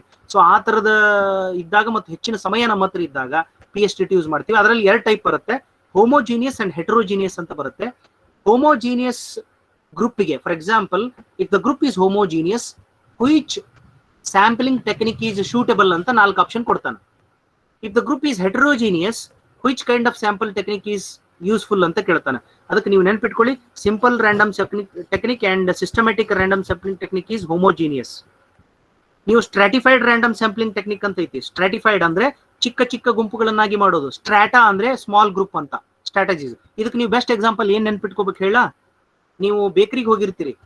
ಈಗ ಫಾರ್ ಎಕ್ಸಾಂಪಲ್ ಬೇಕರಿಗೆ ಹೋಗ್ಬಿಟ್ಟು ಬ್ರೆಡ್ ಕೊಡಿ ಅಂತ ಹೇಳ್ತೀರಿ. ಅವ್ರೊಂದು ಮಷೀನ್ ಅಲ್ಲಿ ಹಾಕಿ ಬ್ರೆಡ್ ಕಟ್ ಮಾಡಿ ಕೊಡ್ತಾರ. ಮೀನ್ಸ್ ಈಕ್ವಲ್ ಪಾರ್ಟ್ಸ್ ನಲ್ಲಿ ಡಿವೈಡ್ ಮಾಡಿ ಒಂದು ಕೊಡ್ತಾರಲ್ಲ, ಅದನ್ನ ನೆನ್ಪಿಟ್ಕೊಳ್ಳಿ. ಬೇಕರಿ ಬನ್ ಅಥವಾ ಬ್ರೆಡ್ ಅಂತ ನೆನ್ಪಿಟ್ಕೊಳ್ಳಿ. ಬೇಕರಿ ಬ್ರೆಡ್ ನೆನ್ಪಿಟ್ಕೊಂಡ್ರೆ ನಿಮಗೆ ಸ್ಟ್ರಾಟಿಫೈಡ್ ರ್ಯಾಂಡಮ್ ಸ್ಯಾಂಪ್ಲಿಂಗ್ ಟೆಕ್ನಿಕ್ ನೆನ್ಪುಳಿಯುತ್ತೆ. ಓಕೆ, ಸೊ ಹೆಟರೋಜಿನಿಯಸ್ ಇದ್ದಾಗ ಏನು, ಹೋಮೋಜಿನಿಯಸ್ ಇದ್ದಾಗ ಏನು, ಇಲ್ಲೆಲ್ಲ ತುಂಬಾ ಮಟೀರಿಯಲ್ ಎಲ್ಲ ಸಿಗುತ್ತೆ. ನಾನು ಮಟೀರಿಯಲ್ ಬಗ್ಗೆ ಮಾತಾಡ್ತಾ ಇಲ್ಲ. Whether it is a Kannada or English doesn't matter. ಇಲ್ಲಿದೆ ನೋಡಿ, ಬ್ರೆಡ್ ಪೀಸಸ್ ಹೆಂಗ್ ಕಟ್ ಮಾಡ್ತೀವಲ್ಲ, it is equal, dividing equal parts ಅಂತ ಹೇಳಿ. ಸೊ ಸ್ನೋಬಾಲ್ ಸ್ಯಾಂಪ್ಲಿಂಗ್ ಟೆಕ್ನಿಕ್, ಅದಕ್ಕೆ ಹೆಸರಿಗೂ ಅದು ಇರೋದಕ್ಕೂ ವ್ಯತ್ಯಾಸ ಇದೆ. ಸೊ ಸ್ನೋಬಾಲ್ ಅಂದ್ರೆ ಕನೆಕ್ಟಿಂಗ್ ಅದರ್. ಈಗ ಫಾರ್ ಎಕ್ಸಾಂಪಲ್ ಈಗ ಒಂದು ಕಡೆ ಒಂದು ಯಾವುದೋ ಒಂದು ಜನಾಂಗ ಇರುತ್ತೆ, ನೀವು ಹೋಗಿ ಅವ್ರನ್ನ ಮೀಟ್ ಮಾಡ್ತೀರಾ. ಅದು ಪಿಕ್ಯುಲಿಯರ್ ವೆರಿ ಸ್ಪೆಷಲ್ ಗ್ರೂಪ್ ಇರುತ್ತೆ. ಅವ್ರನ್ನ ಕೇಳ್ತೀರಿ, ಅವ್ರು ಹೇಳ್ತಾರೆ ನಮ್ ತರ ಹಾಗೆ ನೀವು ತುಮಕೂರು ಸೈಡ್ ಹೋಗಿ ಅಲ್ಲಿ ಈ ತರದ ಜಾತಿ ಪದ್ಧತಿ ಇದೆ, ಅಲ್ಲಿ ಈ ತರದ ಜನ ನಿಮಗೆ ಸಿಗ್ತಾರೆ ಅಂತ ಹೇಳ್ತಾರೆ. ಅವ್ರನ್ನ ಕೇಳಿದಾಗ ಅವ್ರು ಮತ್ತೆಲ್ಲೋ ತಮಿಳ್ನಾಡಲ್ಲಿ ಇದ್ದಾರೆ, ಅಲ್ಲಿ ಹೋಗಿ ಅಂತ ಹೇಳ್ತಾರೆ. See, this is you are connecting each other. That is snowball sampling technique. ಇದು ಬಹಳ ಜನಕ್ಕೆ ಗೊತ್ತಿರಲ್ಲ ಸ್ನೋಬಾಲು. ಸ್ಪೆಷಲಿ ಕಾಮರ್ಸ್ ಮತ್ತು ಬಿಸಿನೆಸ್ ಸ್ಟಡೀಸ್ ಅಲ್ಲಿ ಜಾಸ್ತಿ ಯೂಸ್ ಮಾಡಿರ್ತಾರೆ ಇದನ್ನ. ದೆನ್ ಆಕ್ಸಿಡೆಂಟಲ್ ಸ್ಯಾಂಪ್ಲಿಂಗ್ ಇರುತ್ತೆ. ನೀವು ಏನೋ ಅನ್ಕೊಂಡು ಹೋಗಿರ್ತೀರಿ, ಏನೋ ಆಗಿರ್ತೈತಿ. ಇದೊಂದು ನೆನಪಿಟ್ಕೊಳ್ಳಿ, ಸ್ಯಾಂಪ್ಲಿಂಗ್ ಎರರ್ ನೆನಪಿಟ್ಕೊಳ್ಳಿ. SE ಅಂತ ಕರಿತೀವಿ ನಾವು ಇದಕ್ಕೆ. SE is inversely proportional to N ಅಂತ ಕರಿತೀವಿ. ಅಂದ್ರೆ when the size of the sample is increases, sampling error is decreases. ಇದೊಂದು ನೆನಪಿಟ್ಕೊಳ್ಳಿ. ಯಾವಾಗ ನೀವು ಸ್ಯಾಂಪಲ್ ಜಾಸ್ತಿ ತಗೊಂತ ಹೋಗ್ತೀರಿ, ಎರರ್ ಕಡಿಮೆ ಆಗುತ್ತೆ, sampling error. Right. So this is all about the steps. ಇನ್ನೂ ತುಂಬಾ ಇದೆ, ಸಮಯ ಕಡಿಮೆ ಇದೆ, ಅಷ್ಟೊಂದು ಕವರ್ ಮಾಡ್ಲಿಕ್ಕೆ ನನ್ನ ಕಡೆಯಿಂದ ಆಗ್ಲಿಲ್ಲ. ಇದೊಂದು ಸ್ವಲ್ಪ ನೋಡ್ಕೊಳ್ಳಿ, ಮೆಥಡ್ ಒಂದು ನೋಡ್ಕೊಳ್ಳಿ. Qualitative methods, quantitative methods and mixed research methods. Mixed research methods ಅಂದ್ರೆ in a single study if you are using both quantitative and qualitative. ಒಂದೇ ಒಂದು ಸಂಶೋಧನೆಯಲ್ಲಿ 2 ವಿಧಾನಗಳನ್ನು ನಾವು ಬಳಸಿದ್ವಿ ಅಂತಂದ್ರೆ ಅದಕ್ಕೆ ಮಿಕ್ಸ್ಡ್ ರಿಸರ್ಚ್ ಮೆಥಡ್ಸ್ ಅಂತ ಕರಿತೇವೆ. ಇತ್ತೀಚಿನ ದಿನಗಳಲ್ಲಿ ನಾವು ಮಿಕ್ಸ್ಡ್ ರಿಸರ್ಚ್ ಮೆಥಡ್ಸ್ ಗಳನ್ನೇ ಹೆಚ್ಚು ಬಳಸ್ತಾ ಇದೀವಿ. ಅದರದ್ದು ಕ್ಲಾಸಿಫಿಕೇಶನ್ ಕೂಡ ನೀವು ನೋಡಬಹುದು, ಎಲ್ಲ ಕಡೆಗಳಲ್ಲಿ ಮಟೀರಿಯಲ್ ಎಲ್ಲ ಸಿಗುತ್ತೆ. ನನ್ನ ಹತ್ರ ಸಮಯ ಇಲ್ಲ, ಐ ಆಮ್ ಸಾರಿ, ಡಿಟೇಲ್ ಆಗಿ ಹೋಗ್ಲಿಕ್ಕೆ ಆಗ್ತಾ ಇಲ್ಲ. ಆಮೇಲೆ ನಿಮಗೆ ಈ ರೆಫರೆನ್ಸ್ ಸೆಕ್ಷನ್, APA ಮತ್ತು MLA ಸ್ಟೈಲ್ ಬಗ್ಗೆ ಸ್ವಲ್ಪ ಹೇಳೋದಿದೆ. ಇದೊಂದು ಸ್ವಲ್ಪ ನೋಡ್ಕೊಂಡ್ಬಿಡಿ, ಇನ್ನು ತುಂಬಾ ಇದೆ. APA and MLA style representation ಬಗ್ಗೆ ಇದನ್ನ ಸ್ಕ್ರೀನ್ಶಾಟ್ ತೆಗೆದು ಇಟ್ಕೊಂಡಿರಿ. ನಿಮ್ಗೆ ಇದನ್ನ ಕೇಳ್ತಾನೆ APA ಅಂದ್ರೇನು, MLA ಅಂದ್ರೇನು, ಮತ್ತು APA ಸ್ಟೈಲಲ್ಲಿ ಹೇಗೆ ಬರಿಬೇಕು, MLA ಸ್ಟೈಲಲ್ಲಿ ಹೇಗೆ ಬರಿಬೇಕು. American psychological association, modern language association. So ಇದ್ರ ಪ್ರಕಾರ ರೆಫರೆನ್ಸ್ ಬರಿಬೇಕಾಗಿತ್ತಂದ್ರೆ ಹೀಗೆ ಬರಿಬೇಕಾದ್ರೆ ಸ್ಟೈಲ್ ಹಿಂಗಿದೆ. ಸೊ ಇದ್ರ ಸ್ಟೈಲ್ ಹಿಂಗಿದೆ ನೋಡ್ಕೊಳ್ಳಿ. ಅದಕ್ಕೂ ಇದಕ್ಕೂ ವ್ಯತ್ಯಾಸಗಳು ಏನಿದೆ ನೋಡ್ಕೊಳ್ಳಿ. ಯಾವಾಗಲೂ ಆಥರ್ದು ಸರ್ನೇಮ್ ಫಸ್ಟ್ ಬರಿಬೇಕು. ಇಯರ್ ಆಫ್ ಪಬ್ಲಿಷಿಂಗ್ ಫಸ್ಟ್ಗೆ ಬರೆದ್ರೆ that is APA style. Year of publishing ಲಾಸ್ಟಿಗೆ ಬರೆದ್ರೆ ಅದು MLA style. Okay, journal article ಅಂದ್ರೆ ಏನು, ISB ಅನ್ನುವ ಅದೆಲ್ಲ ತುಂಬಾ ಇದೆ. Research is a very vast case. So ICT ನ ನಾವು ಎಲ್ಲೆಲ್ಲಿ ಬಳಸ್ತೀವಿ ಸ್ವಲ್ಪ ಅದ್ರ ಮೇಲೆ ಫೋಕಸ್ ಮಾಡಬೇಕಾಗಿದೆ ನಾನು. ICT, ಯೂಸ್ ಆಫ್ ICT, ಇದು ಹೊಸದಾಗಿ ಆಡ್ ಆಗಿರೋ ಚಾಪ್ಟರ್. ಈ ವರ್ಷ ಇದೆ, ಇದು ಲಾಸ್ಟ್ ಇಯರ್ ಅಲ್ಲಿ ಇರಲಿಲ್ಲ. So application of ICT in research ನಲ್ಲಿ ನಾವು ಎಲ್ಲೆಲ್ಲಿ ಬಳಸ್ಕೊಳ್ತೀವಪ್ಪ ರಿಸರ್ಚ್ ಅಲ್ಲಿ. ಸೊ ICT ನ ನಾವು ಬೇರೆ ಬೇರೆ ಕಡೆಗಳಲ್ಲಿ ಬಳಸ್ತೀವಿ. ಅಂದ್ರೆ ಕಂಟೆಂಟ್ ನ ಹುಡುಕ್ಲಿಕ್ಕೆ ಸಾಫ್ಟ್ವೇರ್ ಗಳನ್ನು ಬಳಸ್ತೇವೆ. ಏನೇನಿದೆ ಸ್ವಲ್ಪ ನೋಡ್ಕೊಳ್ಳಿ. ಶೋಧ್ ಗಂಗಾ, ಇದನ್ನ ನಾಳೆ ಮ್ಯಾಚ್ ದ ಫಾಲೋಯಿಂಗ್ ಕೇಳಬಹುದು. It's a repository of all the Indian theses. ಇಡೀ ಭಾರತ ದೇಶದಾದ್ಯಂತ ನಡೆದಿರುವಂತಹ ವಿಶ್ವವಿದ್ಯಾಲಯಗಳಲ್ಲಿ ನಡೆದಿರುವಂತಹ ಸಂಶೋಧನೆಗಳ ಒಂದು ಏನಂತೀರಾ ನೀವು, ರಿಸರ್ವಯರ್ ಅಂತ ಕರಿತೀವಿ ನಾವು. ಅಲ್ಲೆಲ್ಲ ಡೆಪಾಸಿಟ್ ಮಾಡ್ಯಾರ. ಶೋಧ ಸಿಂಧು ಅಂತಿದೆ, ಗೂಗಲ್ ಸ್ಕಾಲರ್ ಅಂತಿದೆ, ಮ್ಯಾಂಡ್ಲಿ ಅಂತಿದೆ, ಓಪನ್ ಸೋರ್ಸಸ್, ಡೇಟಾ ಬೇಸಸ್. ಅದಾದ್ಮೇಲೆ ಡೇಟಾ ಅನಾಲಿಸಿಸ್ ನಲ್ಲಿ ನಾವು ಏನ್ ಬಳಸ್ತೀವಿ ಅಂದ್ರೆ SPSS is a very famous and I mean popular statistical analysis software. The full form ಏನು ಯಾರಿಗಾದ್ರೂ ಗೊತ್ತಾ? SPSS, statistical package for social sciences ಅಂತ. ಸೊ ಮೆಟ್ ಲ್ಯಾಬ್ ಅಂತ ಬರುತ್ತೆ, MS Excel, ಆರ್ ಸಾಫ್ಟ್ವೇರ್ ಅಂತಿದೆ, ಪ್ರಿಸಮ್ ಅಂತಿದೆ. ಆಮೇಲೆ ಕ್ವಾಂಟಿಟೇಟಿವ್ ಡೇಟಾ ಅನಾಲಿಸಿಸ್ ಬೇರೆ, ಕ್ವಾಲಿಟೇಟಿವ್ ಡೇಟಾ ಅನಾಲಿಸಿಸ್ಗೂ ಕೂಡ ಸಾಫ್ಟ್ವೇರ್ಸ್ ಬಂದಿದೆ ಈಗ, ಮೊದಲೆಲ್ಲ ಇರಲಿಲ್ಲ. ಅಟ್ಲಾಸ್ TI ಅದು is a very famous. And SPSS text analysis ಅಂತ ಈಗ ಹೊಸದಾಗಿ ಬಂದಿದೆ ಸಾಫ್ಟ್ವೇರು. ಆಮೇಲೆ ಬಬಿಲಿಯೋಗ್ರಫಿಯನ್ನು ಮಾಡಲಿಕ್ಕೆ ಎಂಡ್ ನೋಟು, ಜಿನೆಟ್ರೋ, ಮ್ಯಾಂಡ್ಲಿ ಅಂತ ಬಂದಿದೆ. ಆಮೇಲೆ ಗ್ರಾಮರ್ ಚೆಕ್ಕಿಗೆ, ಸ್ಪೆಲ್ ಚೆಕ್ಕಿಗೆ ನೀವು ಒಂದು ನೆನ್ಪಿಟ್ಕೊಳ್ಳಿ, ಇಲ್ಲಿ ಮಾರ್ಕ್ ಮಾಡ್ತಾ ಇದ್ದೀನಿ ನೋಡಿ ನಾನು. ಟರ್ನಿಟ್ ಸಾಫ್ಟ್ವೇರ್ ಒಂದು ಇಂಪಾರ್ಟೆಂಟ್. ಅಂದ್ರೆ ಪ್ಲಗ್ಯಾರಿಸಮ್ ಚೆಕ್, ಎಲ್ಲೆಲ್ಲಿ ನೀವು ಕಳ್ತನ ಮಾಡಿದಿರಿ ಅಂತ ಕಂಡು ಹಿಡಿಲಿಕ್ಕೆ, ಅಂದ್ರೆ ರಿಸರ್ಚ್ ಎಥಿಕ್ಸ್ನಾಗ ಬರುತ್ತೆ ಇದು. ಕಳ್ತನ ಎಲ್ಲೆಲ್ಲಿ ಮಾಡಿರಿ ಅಂತ ಪ್ಲಗ್ಯಾರಿಸಮ್ ಅಂತ ಬರುತ್ತೆ. ಪ್ಲಗ್ಯಾರಿಸಮ್ ಅನ್ನ ಚೆಕ್ ಮಾಡ್ಲಿಕ್ಕೆ UGC recommended and all the universities implemented software is Urkund. ಮತ್ತು ಉರ್ಕೊಂಡ್ ಅಲ್ಲ, ಸೊ ಉರ್ಕಂಡ್ ಸಾಫ್ಟ್ವೇರ್ ಇದೆ. ಸೊ ಉರ್ಕಂಡ್ ಸಾಫ್ಟ್ವೇರ್ ಅನ್ನ ನಾವು ಅಂದ್ರೆ ಅಥೆಂಟಿಕೇಟೆಡ್ UGC ಇದನ್ನ ಬಳಸ್ಕೊಳ್ತೇವೆ. ಇಲ್ಲ ಸ್ವಲ್ಪ ಇದೆ ನೋಡಿ, ರಿಸರ್ಚ್ ಎಥಿಕ್ಸ್ ಪ್ಲಗ್ಯಾರಿಸಮ್ ಎಷ್ಟೆಷ್ಟು ಇರಬೇಕು ಅಂತ ಹೇಳಿ. ಸೊ 0 to 10 ಲೆವೆಲ್ ಇದ್ರೆ ನೋ ಪೆನಾಲ್ಟಿ, 1 to 10% ಅಂದ್ರೆ 10 to 40% ಇತ್ತು ಅಂದ್ರೆ ವಿಡ್ರಾ ಆಫ್ ಮ್ಯಾನ್ಸ್ಕ್ರಿಪ್ಟ್. ಮತ್ತೆ ಡಿನೇ ಆಫ್ ಯಾರು 40 to 60% ಆದ್ರೆ ಯಾರು ರಿಸರ್ಚ್ ಗೈಡ್ ಮಾಡ್ತಿರ್ತಾರ ಅವ್ರದ್ದು ಇನ್ಕ್ರಿಮೆಂಟ್ ಹೆಲ್ಡ್ ಅಪ್ ಮಾಡ್ಬೇಕಂತ ಐತಿ. 2 ವರ್ಷ ಅವ್ರ ಗೈಡ್ಶಿಪ್ ಇಂದ ಬ್ಯಾನ್ ಮಾಡ್ಬೇಕಂತ ಐತಿ. ಇಷ್ಟೆಲ್ಲ ತುಂಬಾ ಐತಿ. UGC ಕೇರ್ ಲಿಸ್ಟೆಡ್ ಜರ್ನಲ್ಸ್ ಅಂತ ಬರ್ತಾವು, ಅದ್ರ ಬಗ್ಗೆ ಸ್ವಲ್ಪ ನೋಡ್ಕೊಳ್ಳಿ. ನಮ್ಮ ಇಡೀ ಸೌತ್ ಝೋನ್ಗೆ ಯೂನಿವರ್ಸಿಟಿ ಆಫ್ ಹೈದರಾಬಾದ್ ಬರುತ್ತೆ. So university of Hyderabad is a UGC care centre for south zone. South ಝೋನ್ಗೆ ಕೇರ್ ಸೆಂಟರ್. ಅದು ಕೇಳ್ಬೋದು, ಕೇಳಲ್ಲ ಅಂತಲ್ಲ, ಪ್ರಶ್ನೆ ಕೇಳಬಾರ್ದು ಅಂತ ಏನಿಲ್ಲ. Okay, so I hope this is all about research. ಇಲ್ಲೂ ಕೂಡ ರಿಸರ್ಚ್ NET ಕ್ವೆಶ್ಚನ್ ಪೇಪರ್ಗಳನ್ನ ಕನ್ನಡದಲ್ಲಿ ನಾನು ಪ್ರೆಸೆಂಟ್ ಮಾಡಿದ್ದಿದೆ. So okay, so I think it's enough. Research aptitude ಬಗ್ಗೆ ಇದಿಷ್ಟು ಸಾಲ್ಕು ಅಂತ ನಾನು ಭಾವಿಸ್ತೇನೆ. ಪ್ರಶ್ನೆಗಳು ಕೂಡ ಇದೆ, ನಾನು ನಂತರದಲ್ಲಿ ಗಣೇಶ್ ಸರ್ಗೆ ಅದನ್ನ ಶೇರ್ ಮಾಡಿರ್ತೇನೆ. Just a minute sir. Yes. Now, if you have any questions, you can ask. Otherwise, just wait a minute, sir. Yes. Yes. Wish you all the very best and all the success and happy studying within these 4 days. And after those 4 days, you will prepare for your UGC NET and KCET, and you are going to have a very wonderful future. ನಿಮಗೆ ಒಳ್ಳೆ ಭವಿಷ್ಯ ನಿಮ್ಗಾಗ್ಲಿ ಅಂತ ಆಶಿಸ್ತಾ, thank you for your patience listening, and thank you for the wonderful opportunity that Mandya PG Center has given. I will collectively call it as Mandya PG Center has given. Thank you for your patience listening. Thank you one and all. Thank you. Sir, one question chat box ಅಲ್ಲಿ ಇದೆ. Sir, out of 4 options, sometimes 2 options looks right. At that time, which option we should select, sir? Yes, sir. Can you repeat it, sir? ಅಂದ್ರೆ ಕೆಲವೊಂದ್ಸಲಿ options 4 options ಕೊಟ್ಟಿರ್ತಾರೆ. So 2 options ನಮ್ಗೆ ತುಂಬಾ unique same answers, correct answers ಅಂತ ಕಾಣಿಸುತ್ತೆ. So ಅಂತ ಟೈಮಲ್ಲಿ ಹೇಗೆ selection ಮಾಡ್ಕೊಳ್ಳೋದು ಅಂತ ಒಬ್ರು ಎಸ್, ಕೇಳಿದ್ರು. ಅದಕ್ಕೆ ನಾನು ಅವಾಗಿಂದ ಅವರಿಗೆ ಅದನ್ನೇ ಹೇಳ್ತಾ ಇದ್ದೀನಿ ಸರ್. ಅಲ್ಲಿ ಏನ್ ಮಾಡ್ಬೇಕು ಅಂತಂದ್ರೆ, ನೀವು ಸೆಲೆಕ್ಟ್ ಮಾಡುವಾಗ ಆನ್ಸರ್ಸ್ ಗಳನ್ನ ಸೆಲೆಕ್ಟ್ ಮಾಡುವಾಗ ಉತ್ತರ ಹುಡುಕ್ಬೇಡಿ ಅಂತ ಅದಕ್ಕೆ ಹೇಳಿದ್ದು. Among given option which is a most appropriate.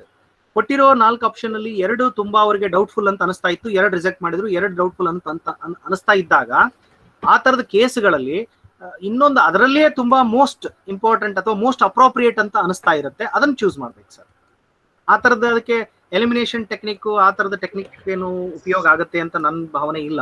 Elimination ಮಾಡೋ ಅಗತ್ಯತೆ ಇಲ್ಲ. Based on the nature of question, ಏನ್ ಕ್ವಶನ್ ಕೇಳಿದ್ದಾರೆ ಆ ಕ್ವಶನ್ಗೆ ಸಮಂಜಸವಾಗಿ ನೀವು ಈ ತರ ಮಾಡ್ಕೊಂಡ್ರೆ ಚೆನ್ನಾಗಿರುತ್ತೆ ಅಂತ ನನ್ಗೆ ಅನ್ಸುತ್ತೆ sir. Okay, thank you sir. ಬೇರೆ ಯಾರಾದ್ರೂ ಪಾರ್ಟಿಸಿಪೆಂಟ್ಸ್ ಕ್ವಶನ್ಸ್ ಇದ್ರೆ ಕೇಳ್ಬೋದು. Yes, you can ask questions.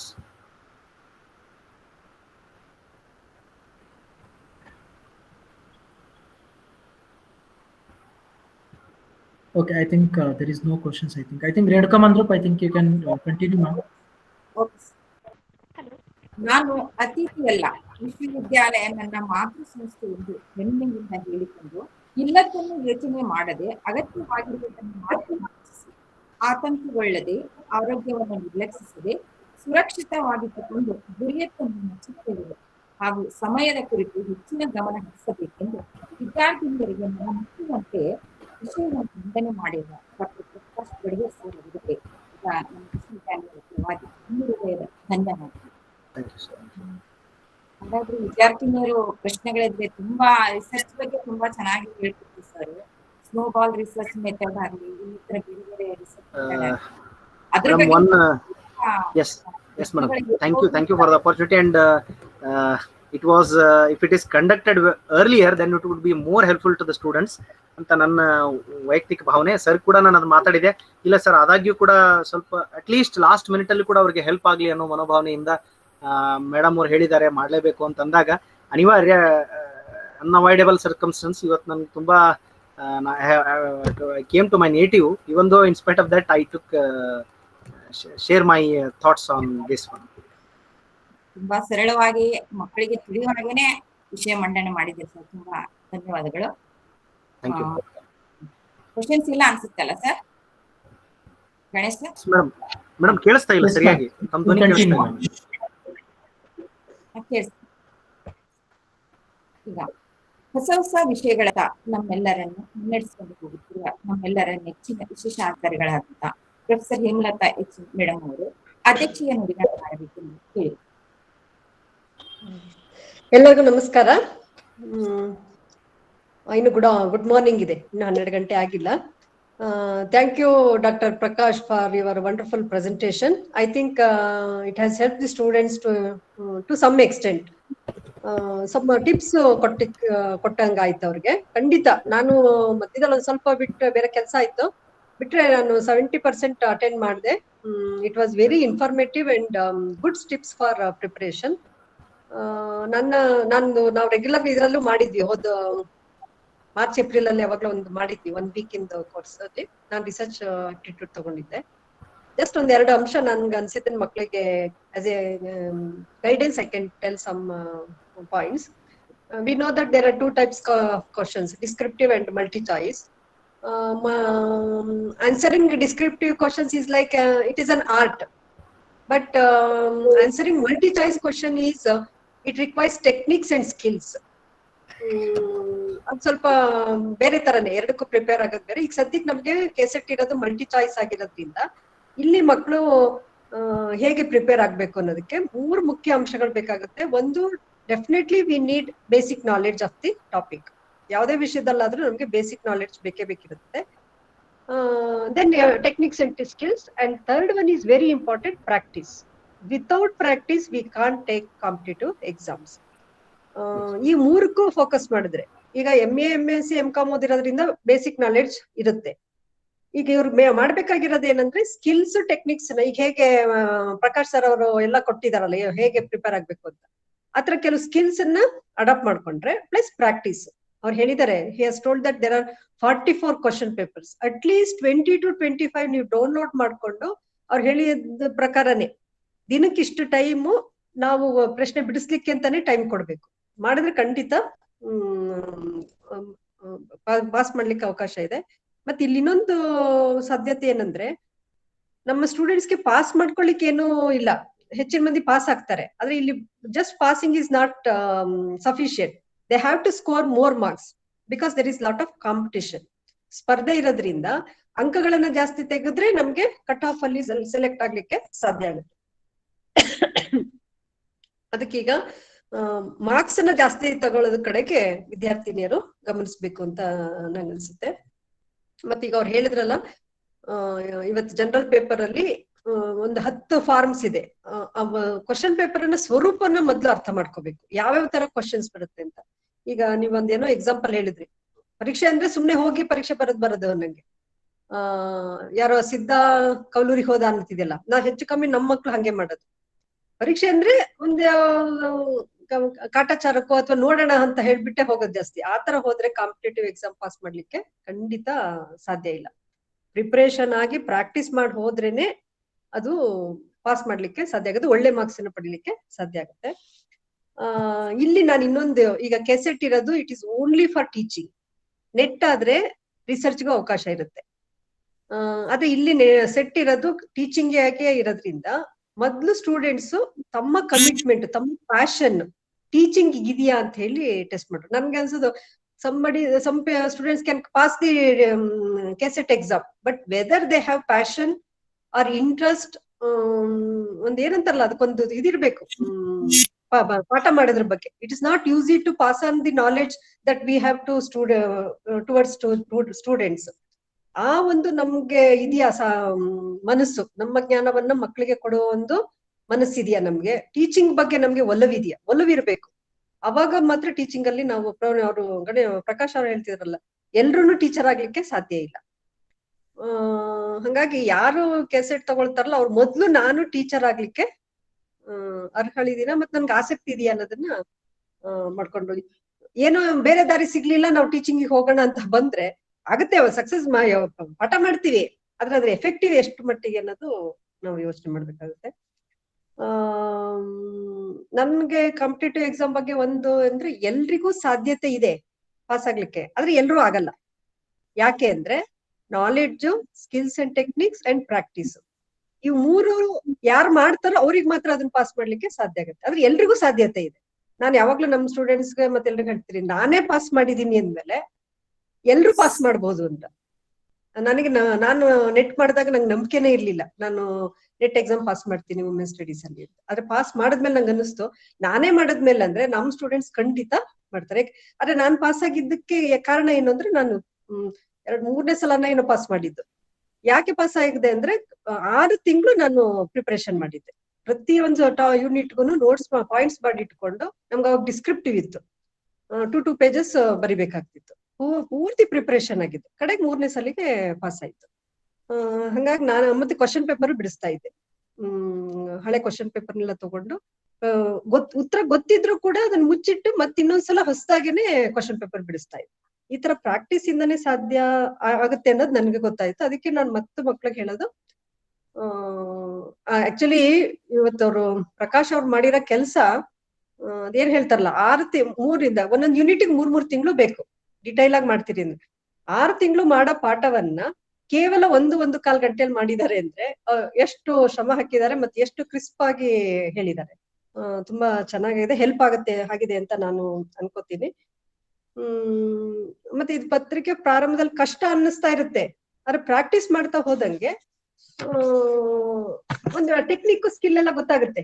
ಯಾವ ತರ ಕ್ವಶನ್, ಎಸ್ಪೆಷಲಿ ಕ್ವಶನ್ಸ್ ಫಾರ್ಮೆಟ್ ಅನ್ನ ನಾವು ಐಡೆಂಟಿಫೈ ಮಾಡಿ, ಹೇಳಿದ್ರಲ್ಲ ಮ್ಯಾಚ್ ದಿ ಫಾಲೋಯಿಂಗ್ ಇರುತ್ತೆ. ಮತ್ತೆ ಆ ಪ್ರತಿ ಪ್ರಶ್ನೆಗೂ ಇಡೀ ಕ್ವಶನ್ ಪೇಪರ್ ಅಲ್ಲಿ ಆ ಉದ್ದೇಶ ಇರುತ್ತೆ, ಎಲ್ಲಾ ಕ್ವಶನ್ಸ್ ಏನೇನಕ್ ಮಾಡಿರ್ತಾರೆ ಅಂತ ಹೇಳಿ. ಇವ್ರು ಹೇಳ್ದಂಗೆ ಎಷ್ಟೋ ಪ್ರಶ್ನೆಗಳು ಟೈಮ್ ಕಿಲ್ಲಿಂಗಿಗೆ ಅಂತಾನೆ ಹಾಕಿರ್ತಾರೆ.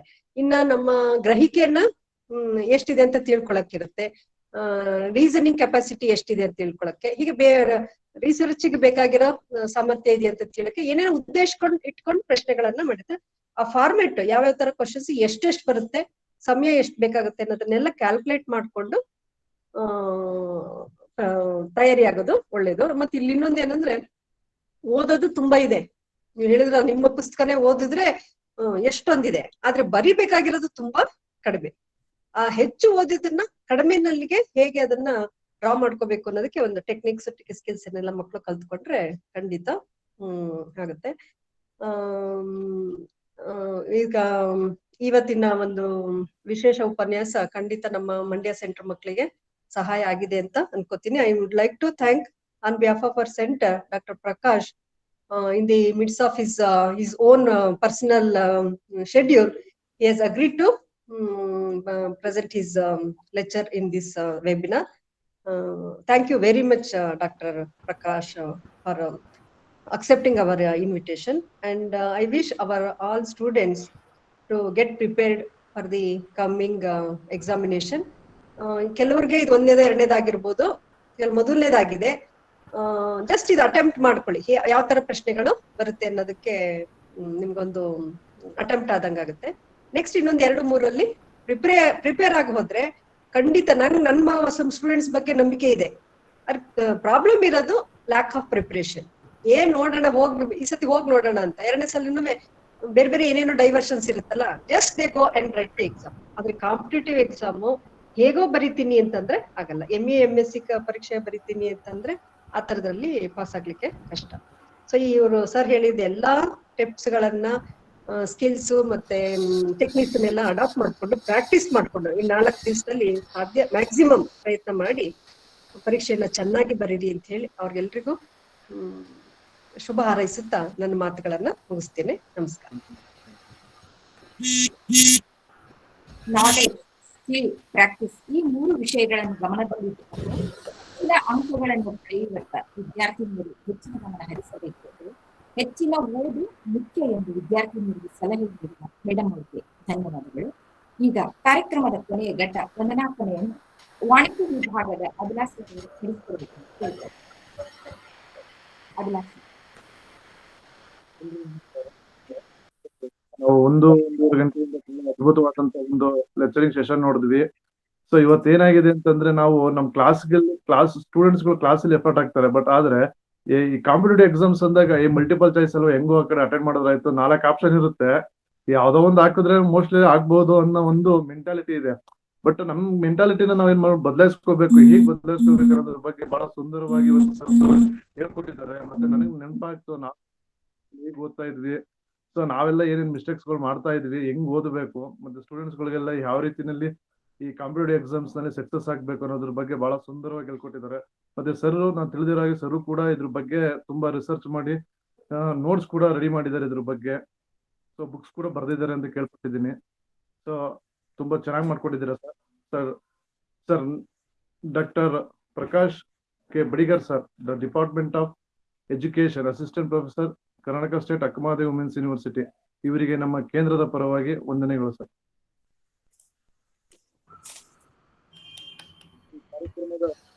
Thank you for the opportunity, sir.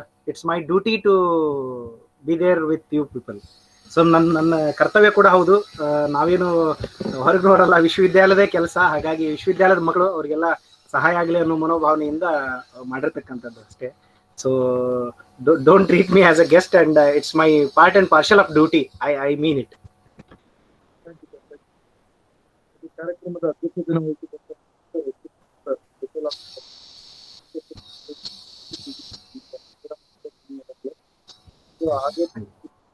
ಆಯೋಜಕರಾದಂತಹ doctor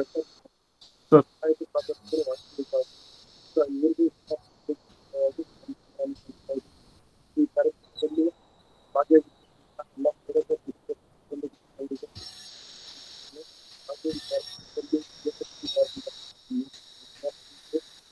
ವಿದ್ಯಾರ್ಥಿಗಳು ಭಾಗವಹಿಸಿದ್ದಾರೆ. ಅವರಿಗೂ ಕೂಡ ವಂದನೆಗಳನ್ನು ಸಲ್ಲಿಸ್ತಾ ಇದ್ದೀನಿ. ಎಲ್ಲರೂ ಕೂಡ ಚೆನ್ನಾಗಿ ಎಕ್ಸಾಮ್ ಮಾಡಿ. All the best. Thank you. Thank you Prakash. Thank you madam. Thank you one and all. ಎಲ್ಲ ಟೀಚರ್ಸ್ಗೂ ಕೂಡ ನಮಸ್ಕಾರಗಳು. Thank you madam. Thank you.